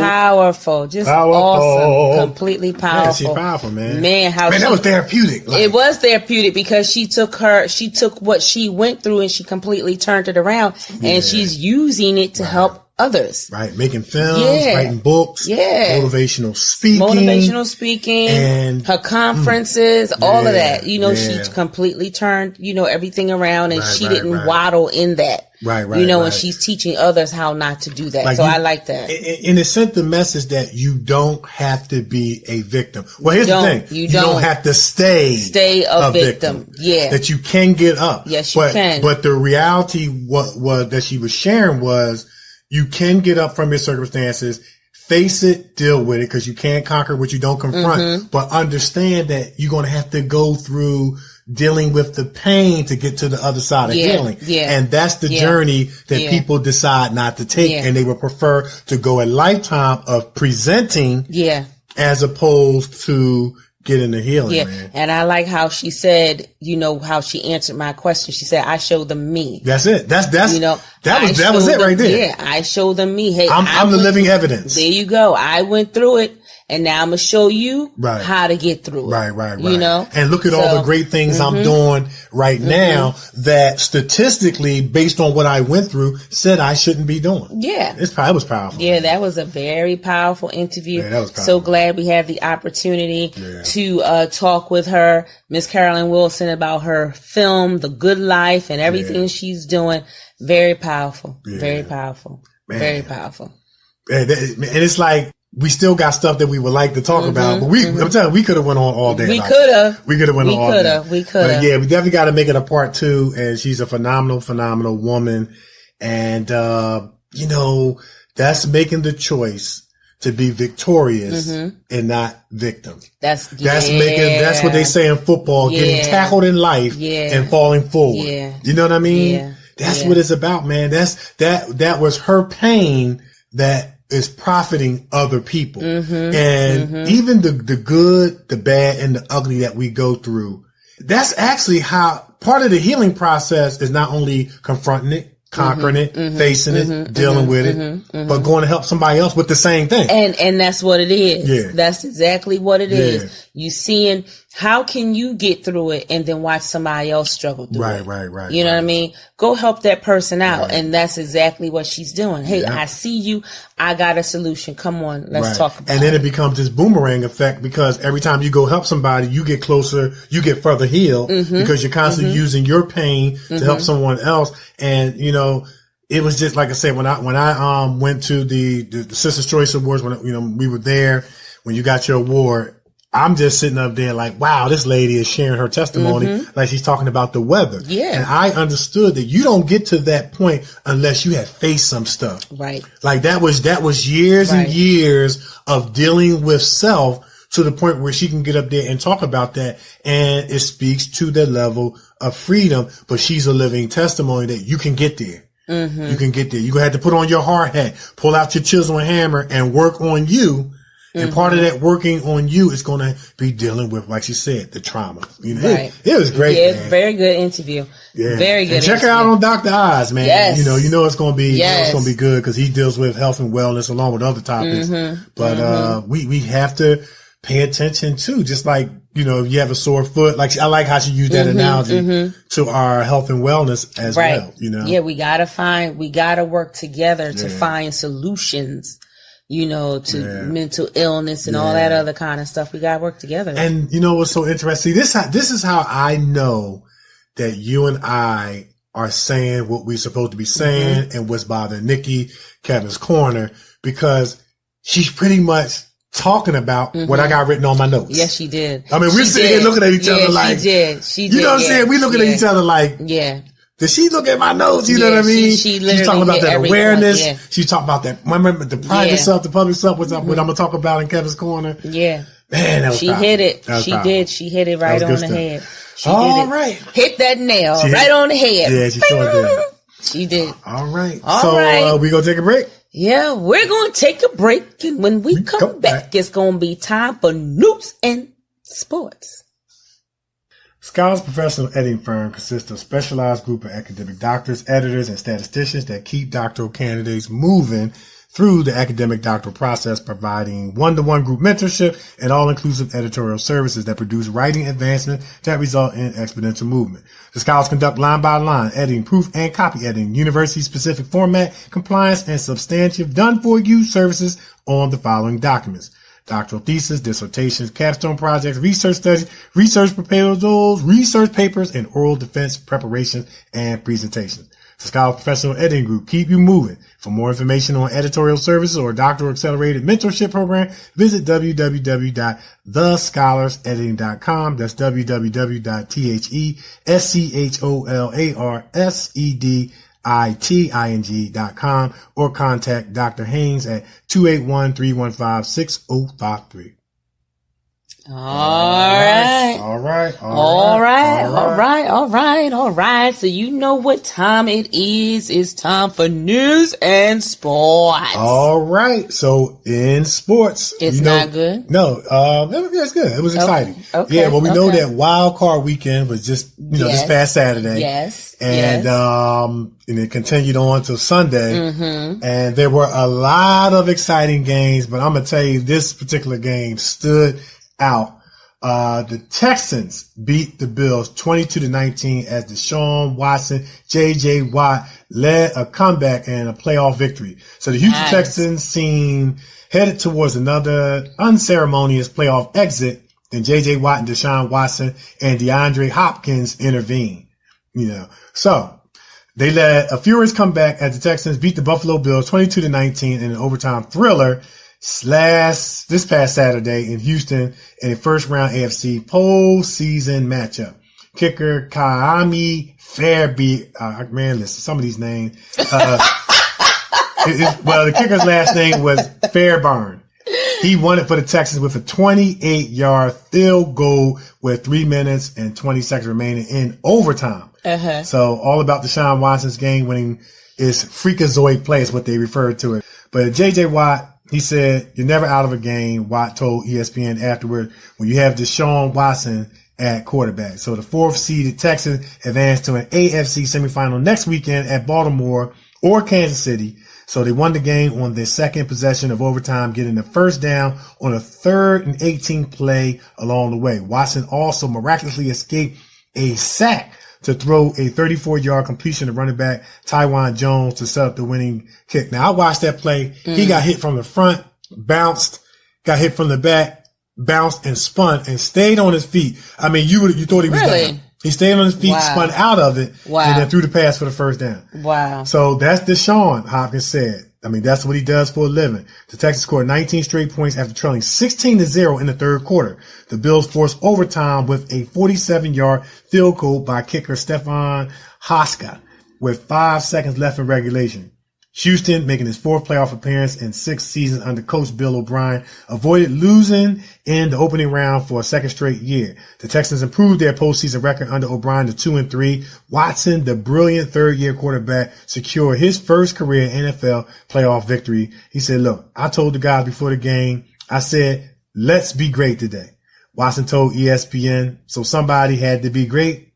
Why not me?" I'm going to end on that, man. I like that. I like that. Who did that sound like? One of our special guests we had, Travis Wolf Sr. Oh yeah. Go be great. Go be great. But I like what he added. Go be great. Why not me? That's right. I like that. He get the bell. The bell on that. That's it. Man, but I'm going to tell you right now that I like that. I'm going to have to use that. I like that. Why not me? Yeah. Why not you? And that's a good question. Why not? If somebody going to do it, why not me? Yeah, go be great. When I was playing basketball, there was one guy who I knew if you get the ball in his hands, he could make the shot. And that was me. That's right. That was it. When the game was on the line, miss it or make it. You better go ahead. I wanted the shot. You better go ahead. I'm going to give it to you. That's right. Yeah, if anybody's going to make the shot, why not it be me? Yeah. Go ahead. You better go ahead. Yeah. I love that. I remember my college coach, the great Jeff Myers, said, "The great ones find a way." That's right. I like it. The great ones find a way. They find a way. And when you know that you're great, you find a way. Or you expect yourself to find a way. So I expect us to keep finding a way. That's right. That's the great it. ones find a way. I like that. I like that. Well, in news, the NFL has a new Super Bowl commercial. Okay. I don't know if you've seen it, but for Philadelphia, if you have seen it, you ain't going to be too happy. Why? Because they accidentally left out the Philadelphia Eagles and the Giants out of the commercial. They left the Giants out by accident. The commercial pretty much is highlighting all of those teams that have won the Super Bowl from way back when up to current. Okay. And they accidentally left Philadelphia out, and they accidentally left out the Giants. Well, we don't care about them leaving out the Giants. No, we don't care, right? But you can't leave out the Eagles. We won with them. Well, I'm not gonna say we because I'm not. I'm not a we won. Wait, I'm not. I'm not a diehard Eagles fan. I'm not a diehard. I just like to watch NFL football. Like I don't have a favorite team. Yeah. The Eagles is one of my many teams I like to watch. Yeah. But I will say that the Eagles won the Super Bowl within the last 3 years. Yes. So you can't leave them out. You cannot They're kind of current. You know what I'm saying? How dare you, NFL? Yeah. Dare you leave out our beloved Philadelphia Eagles? Now, there's no information as of yet of when they're going to fix the commercial and put the Eagles and the Giants, but I assume they are working on it. Wait, let me ask this. What is the big uproar about the Giants? When did they win? Didn't they win the Super Bowl at one time? They won in one time, but it hasn't been for a minute. The shade is real cheering. Yeah. They haven't won. I mean, if they want to show the Eagles beating the Giants in the clip, they haven't. I mean, they haven't won a Super Bowl in a minute. Yeah, they really haven't been that great. Well, they were trying. I see what they were trying to do. Okay, they were trying to highlight all of those teams, starting from way back when, all the way up to the Super Bowl that's getting ready to come in a few weeks. Gotcha. That's what they were doing, but they left out the Eagles by accident, and they left out the Giants. So was this like an uproar that people took notice, okay, especially Philadelphia. Okay. You know, they don't, Philadelphia, That's right. Listen, Philadelphia are some fickle fans, okay? Yeah. When you're winning, they love you, but when you're not, they will rip you apart. Yeah, and right now, the Eagles have been winning, especially with that practice team, Jesus. Yeah. The practice team is showing off. They sure are. They are showing off. Yeah, they hungry. And that's the thing about it, man. When you are standing at the doorstep of your dream goals and aspirations, and you're waiting for your opportunity, and you get it. Nobody wants to see anyone go down and get injured or get hurt, but we know that it happens in sports and in life, and you get your opportunity, you're going to play above your grade because this is your time, your moment, your one shiny moment that you've been waiting for. And I heard that a lot of guys that were on the quote unquote, for lack of a better phrase, are saying that the practice squad, their Twitter followers went up tremendously after that win last Sunday. And everybody knows their household names now. You better believe it. Their household names. You better believe it. So because of the game, we won against, who did we play? We played, beat, the Cowboys. The Cowboys. And so. Wait, you know what? They beat the Cowboys and, they played the Eagles. They didn't play the Cowboys. But their win knocked out the Cowboys no matter what they did. So the Eagles actually beat two teams in one day. See, there you go. Right? And so much forward. When they showed the commercial and the Eagles were not in there, Philadelphia, hold up, got a little uproar about it. I got you. So NFL, come on, get with that and put our beloved Eagles back in there, back in that commercial. So, okay. So now, are they going to air this? So they're airing the commercial now? Yes. Okay. Yeah, but they took it down, though, because I haven't seen it yet. So I guess they're working on it. They got to fix it. I guess they're working on it. And keeping with football, I don't understand for the life of me why, we have to do this. But I guess, to get the interviews, I'm going to tell you right now, I feel, and this is just me, y'all can say what you want, but I feel as though they need to ban the locker room interviews. Have the interview outside the locker room. And I'm going to tell y'all why. Carson Wentz, I can't remember the lady's name, who was in the locker room interviewing, one of the Eagles. And, you see Carson, he walks by, he got a towel on, he goes to the shower, and he walks by, and Carson is bucket naked. He don't have no towel on, and stuff is just hanging. Come on, man. That's been an ongoing issue. I know, but it's been an ongoing issue, and about women during interviews. In the locker room. But let me clarify this because I know how people are going to take this. Please do not take this as Kevin and Nikee are saying that women should not be doing interviews in the locker room. We're not saying that. What we're talking about is, men walking around naked. Yes. You know what I'm saying? Yes. And, yes. There's some risk involved. And it is. There's some risk involved, being interviewed by a woman and you're naked and things like that. So there's some risk involved on behalf of the athletes as well. Exactly. And all I'm saying is that after the players, it don't matter let them get what, dressed first. Yeah, let them go to the shower, get dressed, and when they're fully clothed, then you get the interview. But you know, thank God she had a back turn, you know, so she didn't see it, but the camera caught it. The camera caught Carson walked by bucky naked. And all I'm saying is that after they're playing, first of all, they're tired, they're funky, you know, they're sweaty. Let them go wash. Let them go wash and put their clothes on.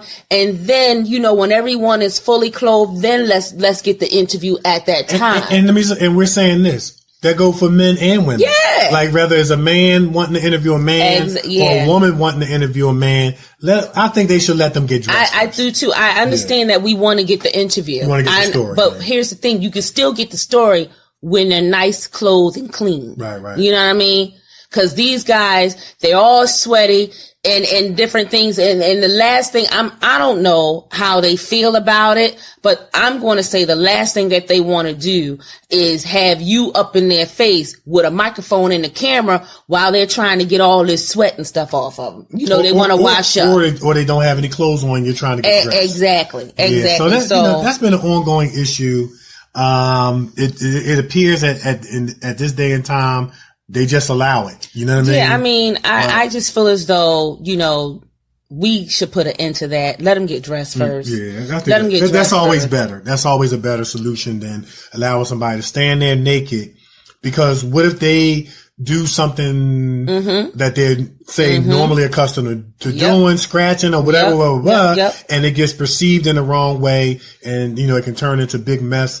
But I haven't heard any stories now, unless they keep them closed. Right, keep them closed. Yeah, of any kind of negative stories stemming from you know potential sexual harassment cases or anything like that. But it's risky. Yeah, it's very risky. You know, and I don't know about how Mrs. Wentz, you know, feel about her husband walking by with bucket naked. So let's. Well, I think that she would understand that in the context of a locker room. Yeah. But I think that she might have some issue if a woman's interviewing him and you standing there with your clothes on. Yeah. You know, but depending on where she is, you know, she might look at the millions of dollars and don't care. You know. Well, you know what I mean? I care for you, sugar. Let's try and curve that behavior. All right. I don't know, I'm just saying. Listen, let's try and curve it. That's all I'm saying. Let's let them get dressed. Yeah. You know, that would be the best thing. I think so. That's a good solution. Let them get dressed. Let them get dressed. And then go get the story. Yeah. And my last story that I have, I don't know if you guys have been to the theater lately. I hope you have. I hope you've been to the theater to see 21 Bridges, Black and Blue, and Queen and Slim. I hope you checked all of them out. But if you are a theater major, you know, like myself, and you like Cats and different things like that, you may have heard a little bit of sad news in regards to Cats. Cats will not be included in the Oscars. Cats came out 2 weeks ago and it did not do well at all. The film had a star-studded cast from Idris Elba, you know, everybody's in this thing, and it did not do well. It cost $100 million to make. When the movie came out, first 2 weeks, it only brought in 18 million, 38 million worldwide, and it just completely bombed to the point where the creators of the film Cats, they pulled it from the theater to try and fix it up, clean it up, and put it back out. But Universal Studios said, not happening. Cats will not be on the ballot for the Oscars. You know, that's interesting. So there's a lot of things you can take from that. You know, here it is, a star-studded cast, and that wasn't enough to drive this movie to success. No. Which goes to show you that a star-studded cast is not enough. Nope. But, so the flip side of that is that maybe perhaps to have a good movie, you don't have to have a whole bunch of name actors and actresses. The other thing I would say, of course, we know with movies, with all the critics out there, it is very, very difficult to make a first impression a second time. Yes, it is. And from, you know, one of the things I learned, you know, since being in the, you know, the industry, the filmmaking industry, you know, and from talking to friends of mine who are decorated and or critically acclaimed directors, if you will, they mention and this was Rel Dowdell, who we had on the show, and he mentioned that sometimes after you complete a film, you might want to have a critics screening, where you invite people before you do the final edit, the final product, have critics come in and screen the movie and give you feedback. Yeah. And so that was one of the things I learned, and maybe Cats should have done that. Therefore, it may not have been a need to pull it and try to put it back, because it's kind of like, what was going to be the few things that they were going to add that would make people say, oh man, this is one of the best movies of all time. You know what I'm saying? It's hard to make a first impression a second time, man. Yeah. With people, and especially with film. Yeah. And it's sad because Cats, Cats, everyone loves Cats. Cats been around for a long time. It's a classic. It's a classic. Theater. Play. Yeah. That's, it comes, of course it comes to Philly all the time, every year. And it's always a huge success, the stage plays. But, I'm just really, really surprised. I don't know all the details of what went wrong. I just would like to get more information as to why it didn't translate from the stage to theater. We know there's a lot of differences and stuff like that, but, I'm just shocked that with a cast of that caliber, talking A-list, a lot of A-listers in there, and that it didn't do well. So but this is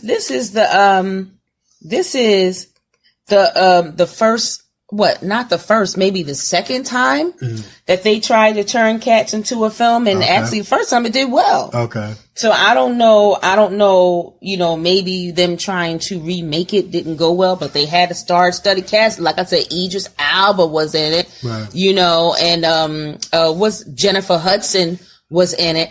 And there was another actress, I can't remember her name, but she's making her debut to film, in when they say introducing. And it did not do well. And here's my thing about it. I did not know that you can do this. I did not know that you can pull a film, clean it up, and put it back out there. Well, when you got production money, you can do that. Oh, okay. That's what it was. And you well connected, and you got distribution.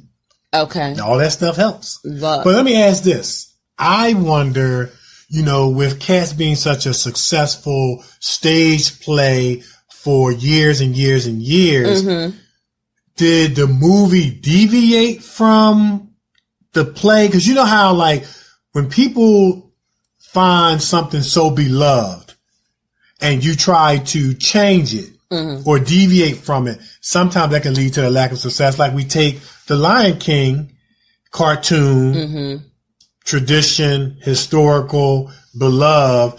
Then they came up with the movie, and some of the songs were slightly different. And a lot of people frowned upon that. I think it still did well at the box office. It did very well. Disney movies going to always do well, because you're going to get the kids. But there was a lot of conversation generated about, they should have let so-and-so sing the song. They should have let so-and-so be the voice of this. Because some people get so stuck on the beloved traditional release of something, you know what I mean? And you ain't never lied, because I'm telling you right now, Jeremy Irons, that song, Be Prepared, nobody do that song like Jeremy. I'm sorry. So I'm going to be honest. When I watched Cats the movie, I was listening for the song, and it was not done. You mean Lion King or the Cats? I'm sorry, the Lion King. Right. When I saw the Lion King and I was listening to that song, Be Prepared, I was like, no, I'm sorry. I had to go and put on the cartoon just so I can hear it, because Jeremy Irons did very well with that song. And they said that he had surgery or something on a lymph nodes or something. Yeah, his larynx. And he still did well. So no, can nobody do that song like Jeremy? I'm sorry, people of Lion King. I said it, yes, but I'm just gonna put it out there. I did not like it. I would have preferred that y'all go get Jeremy to sing it, and Well, for me, I got you. I mean, I like the movie because I like it when the lions look like real lions. Yeah. I like that part. I like that part. All the animals look like real animals. Yeah, I like that. And they did a fantastic job of not making it look computer generated. Yeah. Even though it was CGI. So I did like that aspect of it. And, But like you said, certain songs gotta leave them alone. Songs, yeah, gotta leave them alone. Gotta leave them alone. You gotta leave them alone. Or you gotta bring that person back to do it again. Yeah, you know. Yeah, certain songs, you know, because I would say it was very powerful. In the cartoon when Jeremy Irons did it. No doubt. Very powerful. No so, doubt. You know. He's an Oscar winning actor. Yes. Voiceover. Yes. You know what I'm saying? So yeah. Yes. Awesome, you know, awesome. so yeah. So Cats will not be on the ballot, you know, at the Oscars, you know, and I'm gonna tell you, it was said that some of these celebrities who were in Cats were embarrassed. Oh really? Yeah, they were very embarrassed at the outcome and what happened with the film. They were very embarrassed. That's what I heard they said. Man. You know. And you know what? That was one of those movies that you would have least expected to have to turn out that it did. Yep. Because I saw the commercial. The commercial looked nice. Mm-hmm. Commercial looked nice, but hey, okay. Mm-hmm. That's it. That's all I got in news. Okay. So we're going to take a break. And when we come back, it's going to be my favorite part of the show.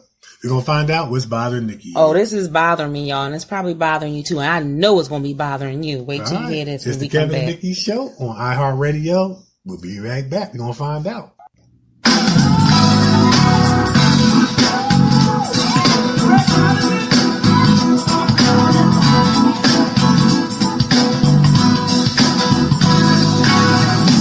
Makes no difference what you're going through.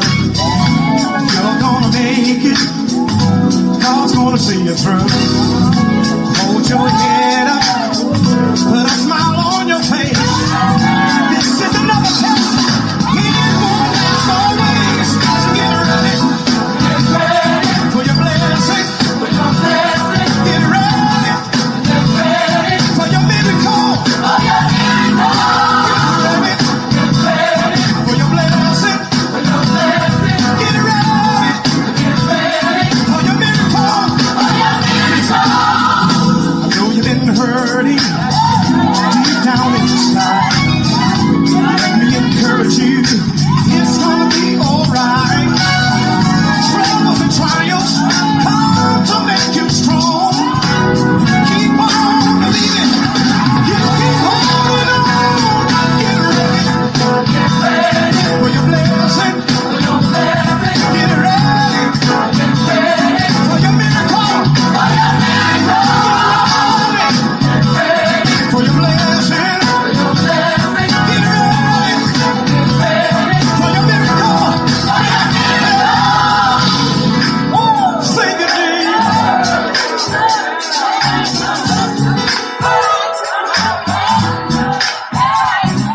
God's got a blessing. God's got a blessing.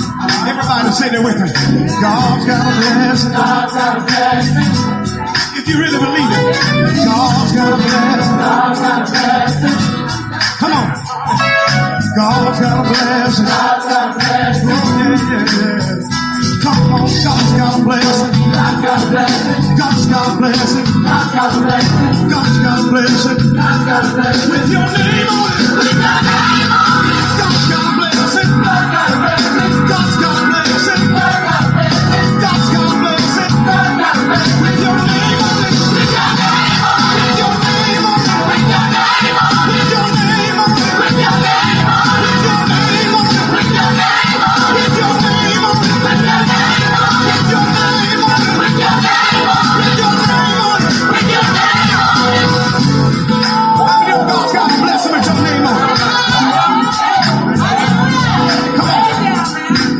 Sing this with me. Come on, say. God's got a blessing. God's got a blessing. Everybody. God's got a blessing. God's got a blessing. You say God's got a blessing. God's got a blessing. Come on.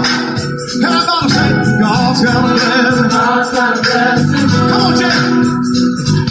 God's got a blessing. God's got a blessing. God's got a blessing. God's got a blessing. God's got a blessing. God's got a blessing. With your name on it. With your name on it. God's got a blessing. God's got a blessing. God's got a blessing.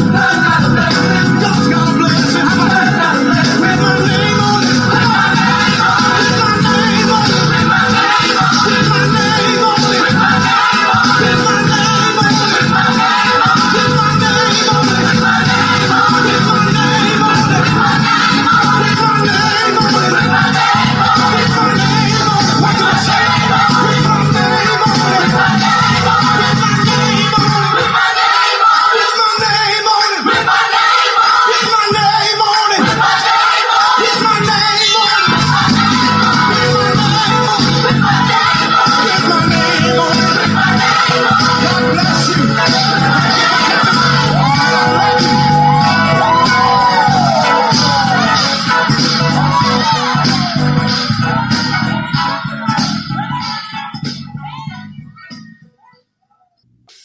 so now it's time for my favorite part of the show. We're going to find out what's bothering Nikee. Man, listen. I'm going to tell y'all right now. Y'all going to get right in 2020. I'm going to get you right. Last week we talked about the chain messages, whatever you want to call it. And I put it out there how y'all need to really stop that and get y'all lives.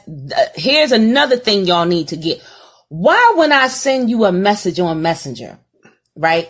Your little bubble pop down that you've seen it, but you don't respond. Yeah. What is up with that? I see that you see it, and I know you see me seeing you that you see it. Right. Why can't you say something? Why can't you say at least, all right, let me get back to you. Let me check on that.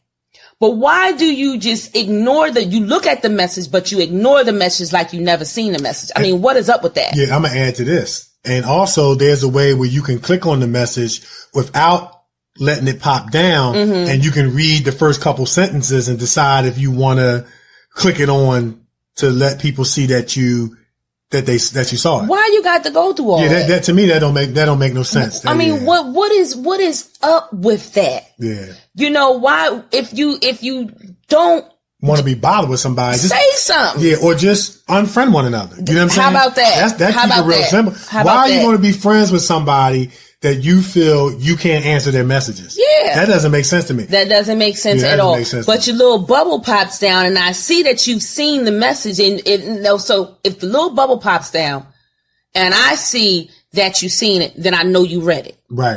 Okay. But like I said, you can click on a message and not really click it so that the bubble pops down, but that you can see at least the first couple sentences, and you can determine who it's from. You can see their bubble, and you can decide if you want to click it on so that your bubble pops down. So you got those that do what you're saying, where they click it on, their bubble pops down, they won't respond. Then you got those that click it on where their bubble don't pop down, but they can still read it to see if they want to respond, and they don't respond. And to me, I just think that, like you said, Nick, it's rude.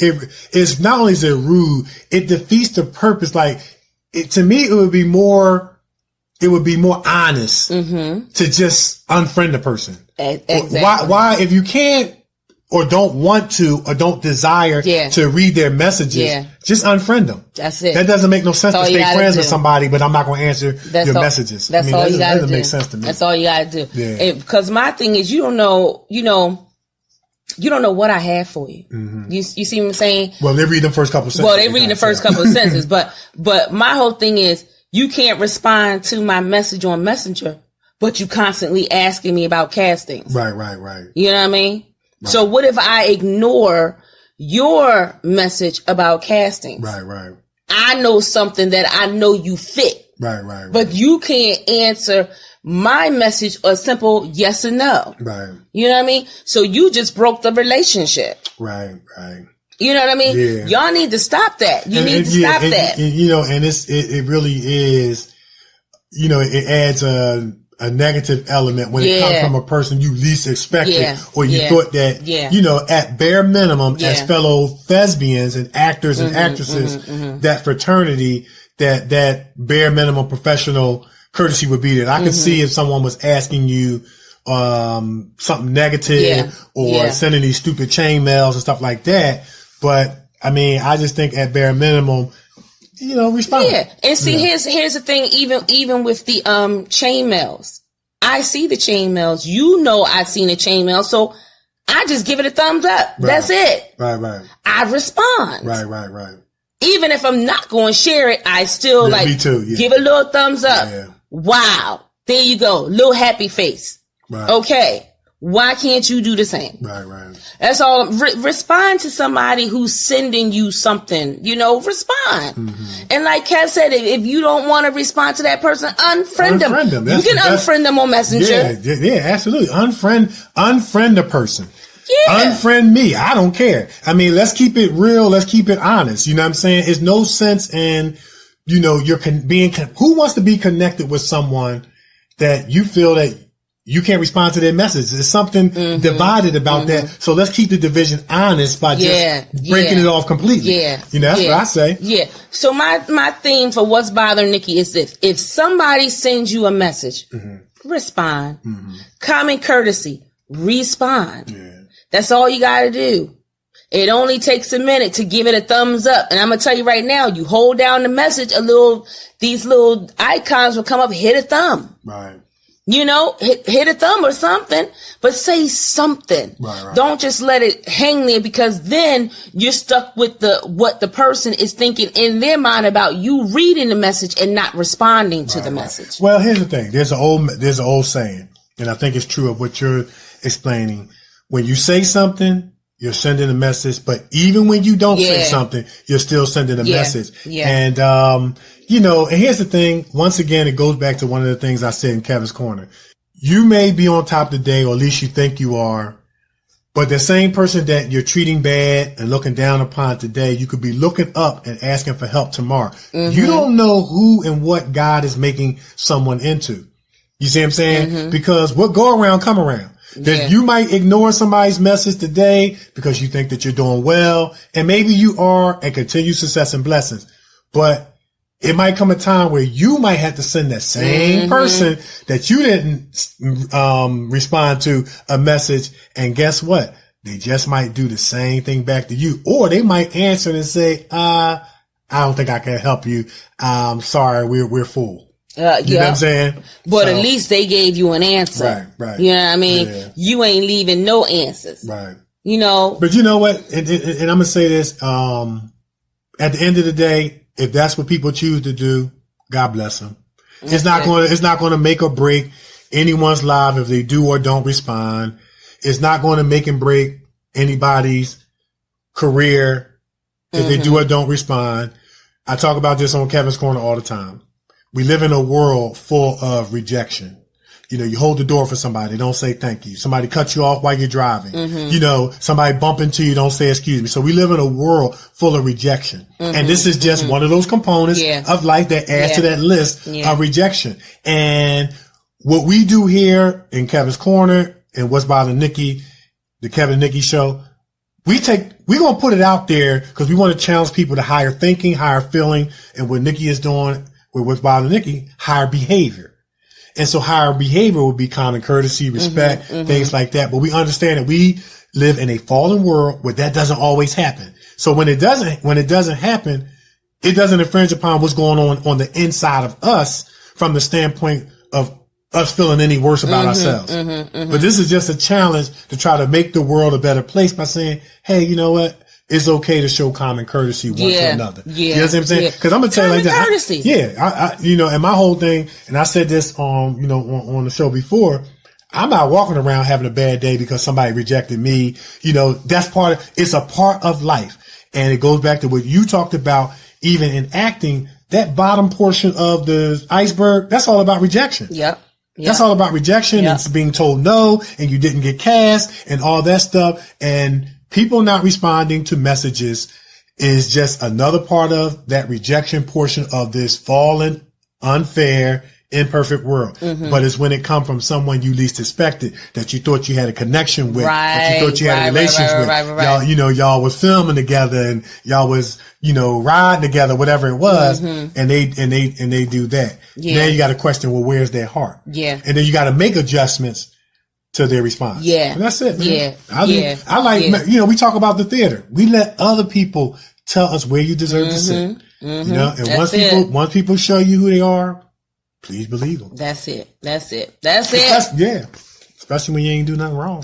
How about that? You know what I mean? How about that? Because like I said, it's a simple question. Yes or no will do. I get back to you. No, or put a thumbs up or whatever. Let the person know that you saw it. Because they looking at you. They can see that you seen it. Right. And I know that you know that you see them, that they saw it. Right. Come on. Do better. We house cleaning today. Yeah. Okay. We starting the year off. We house cleaning. Yeah. We house cleaning. Let's do better, people. Right. Be better people. Do better, people. Let's do that. That's it. That's what What's Bothering Nikee and Kevin Corner is all about. That's it.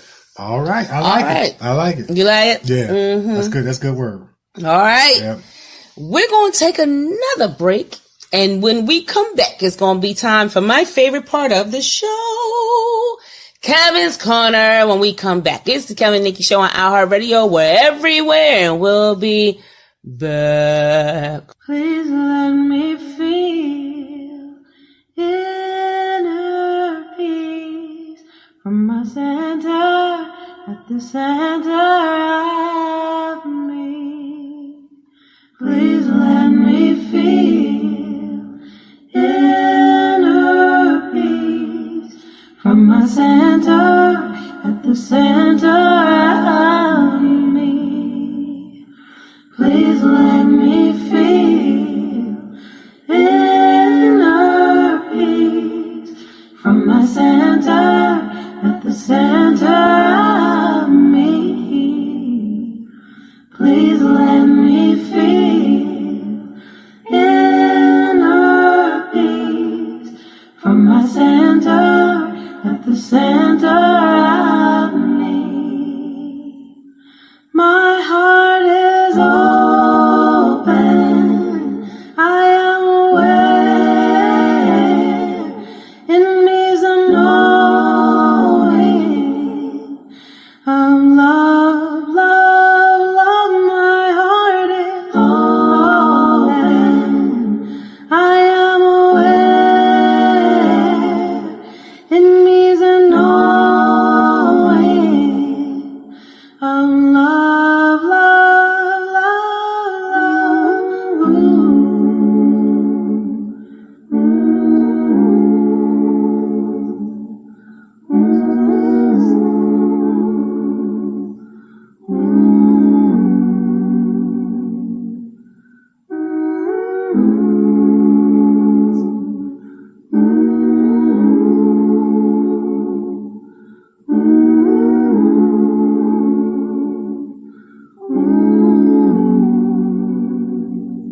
Please let me feel inner peace from my center, at the center of me. Please let me feel inner peace from my center, at the center of me. Please let me feel peace from my center, at the center of me.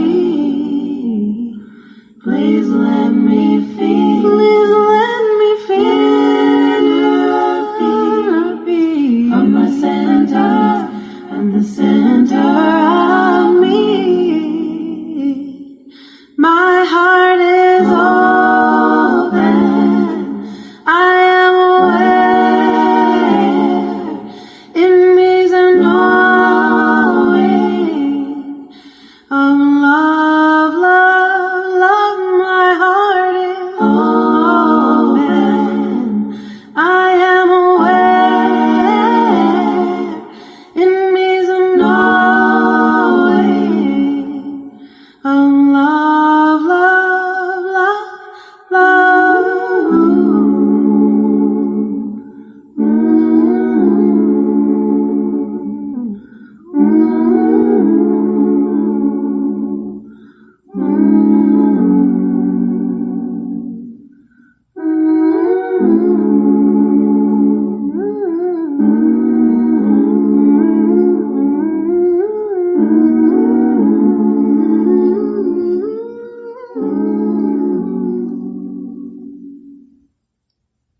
You're listening to the Kevin and Nikee Show on iHeartRadio.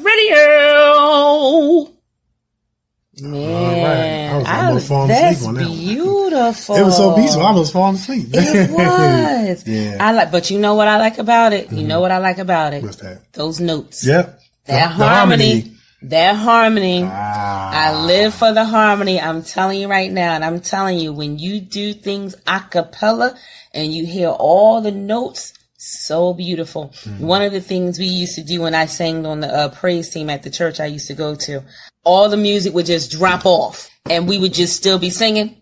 And you can hear every single note from the soprano, first soprano, all the way down to the tenor. And you hear just like this faint drum beat in the background, but you hear every single note. I love harmony.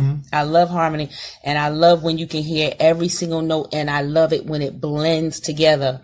Love it. And that's how you can also tell when somebody's not on the right note, too. Yeah, that's right. You can tell when someone's not on the right note. If their harmony is not blending the way it's supposed to, somebody need to tweak themselves and get it right.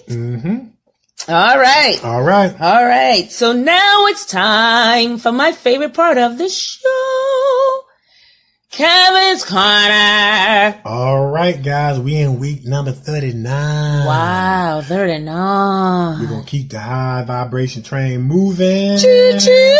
We're still dealing with how you know you're operating on a high vibration and frequency in life.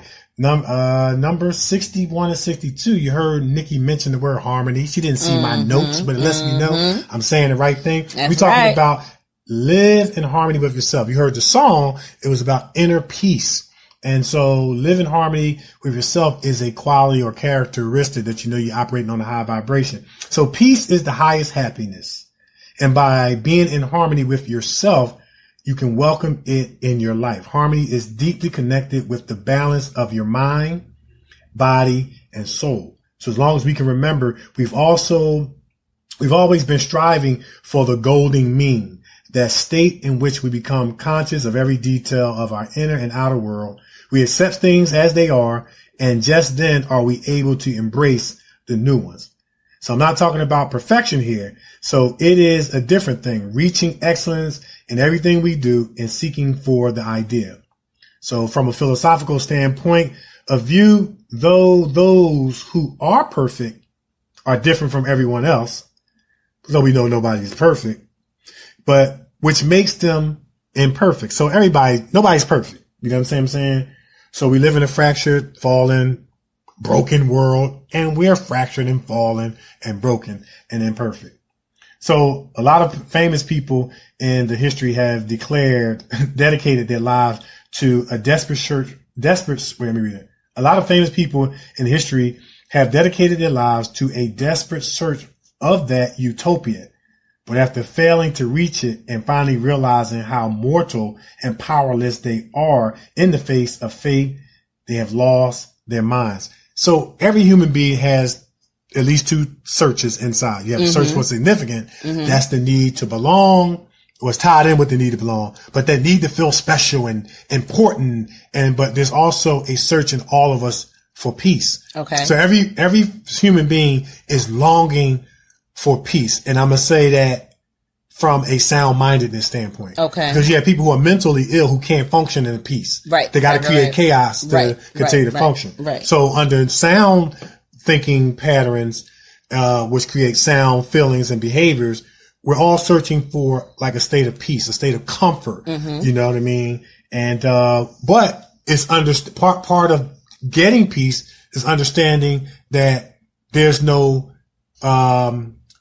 life full of only peace. You understand what I'm saying? So yeah, so we have to accept that. Part of that acceptance is but harmony is completely another thing. It's happiness, it's completeness, it's fulfillment, it's satisfaction, it's acceptance, peace, and awareness. So there are a few steps that we can take to help us live in harmony with ourselves. I mean, most of these things we are completely familiar with, and yet somehow we tend to avoid them.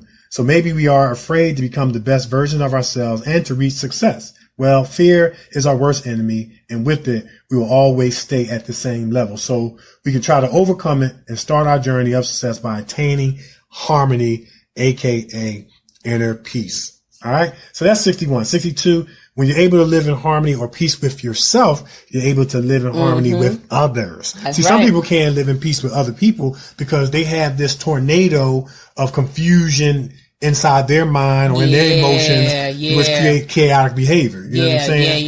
Yeah. So if people are living in harmony with each other, they are living together peacefully rather than fighting, arguing, division. So we must try to live in peace and harmony with ourselves and those around us. So start by connecting with friends, families, partners, neighbors. Focus on dealing with any disharmony in your life in a generous, compassionate way and giving back to people in your community. Make sure you also maintain your own personal sense of harmony, and this will help you feel in sync with others. So it's that inner peace and living in harmony with ourselves that gives us that start or that chance to live in peace and harmony with others, But sometimes you can live in peace with somebody and they won't live in peace with you. Yeah. Oh, but yeah.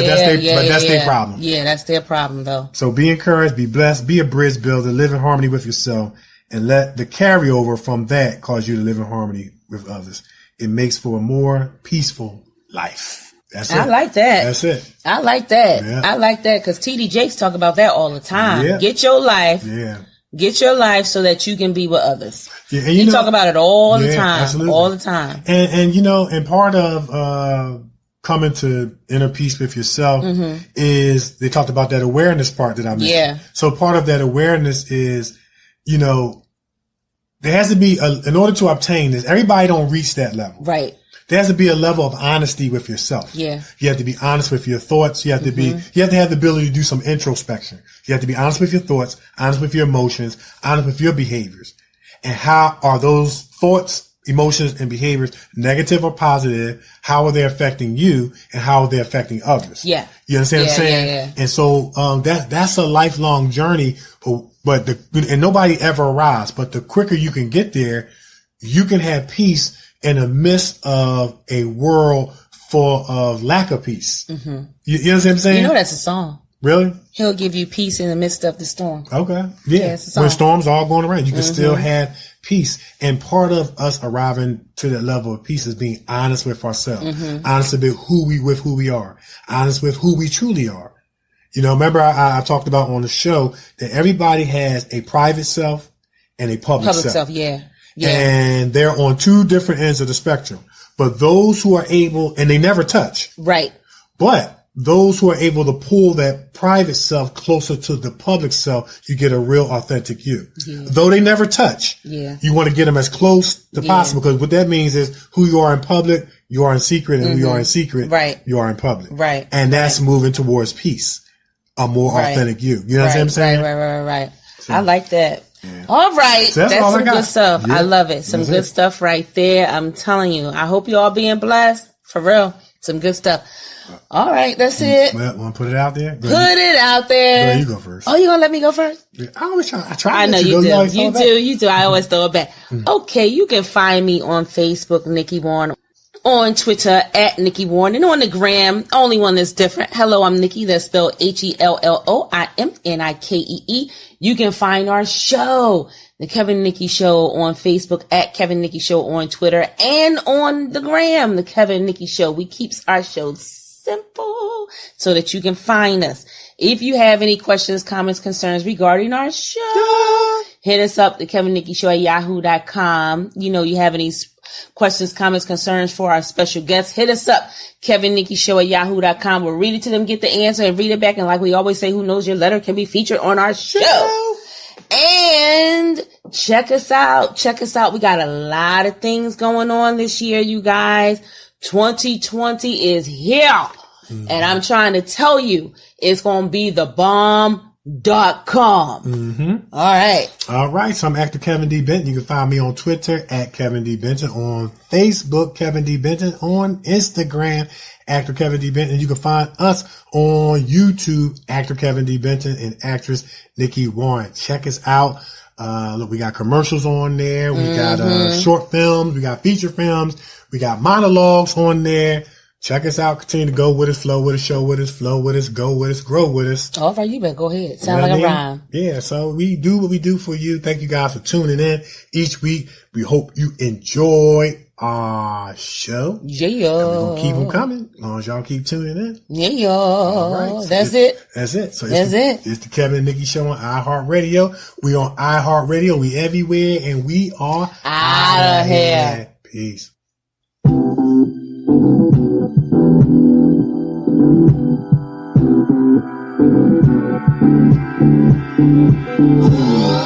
It doesn't get much better than this.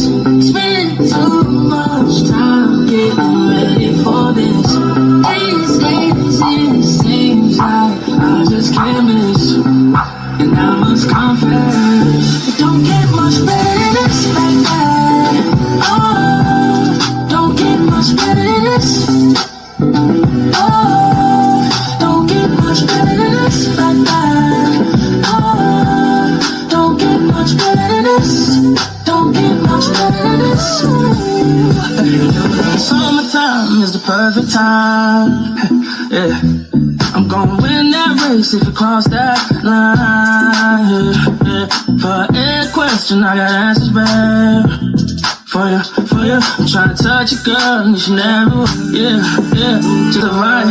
Pennies and problems, put them to the side. Glasses up to the sky. Why not just live, have a hell of a time with me? Yeah. It doesn't get much better than this. Spend too much time getting ready for this. These days it seems like I just can't miss. And I must confess, it don't get much better than this, baby. Oh, don't get much better than this. Oh, don't get much better than this, baby. Oh, don't get much better than this. Don't get much better than this.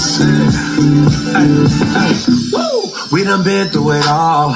They was praying on our downfall. We moved mountains, knocked down the walls. Funny how they hate, they try to steal the soul. Bounce back after a loss.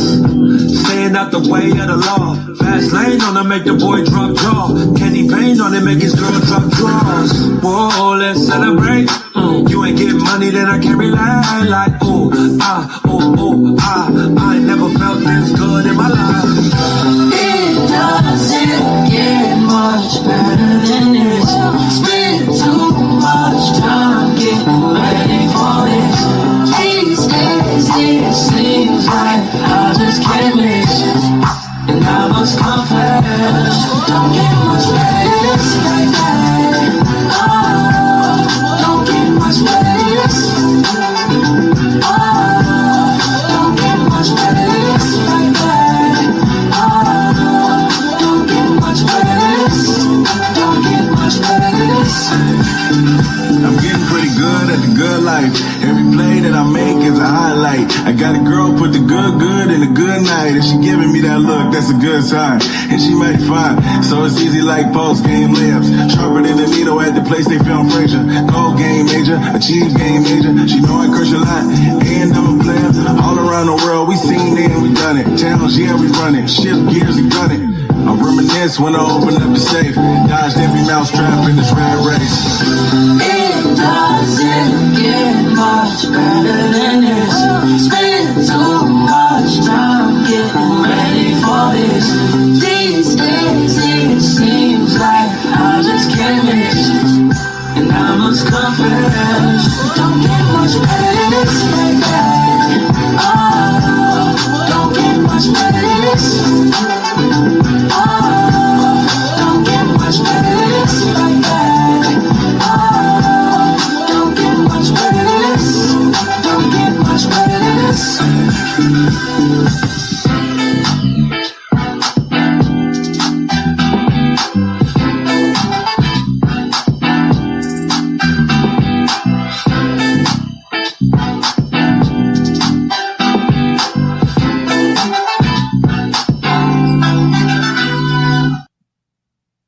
You have been listening to the Kevin and Nikee Show on iHeartRadio.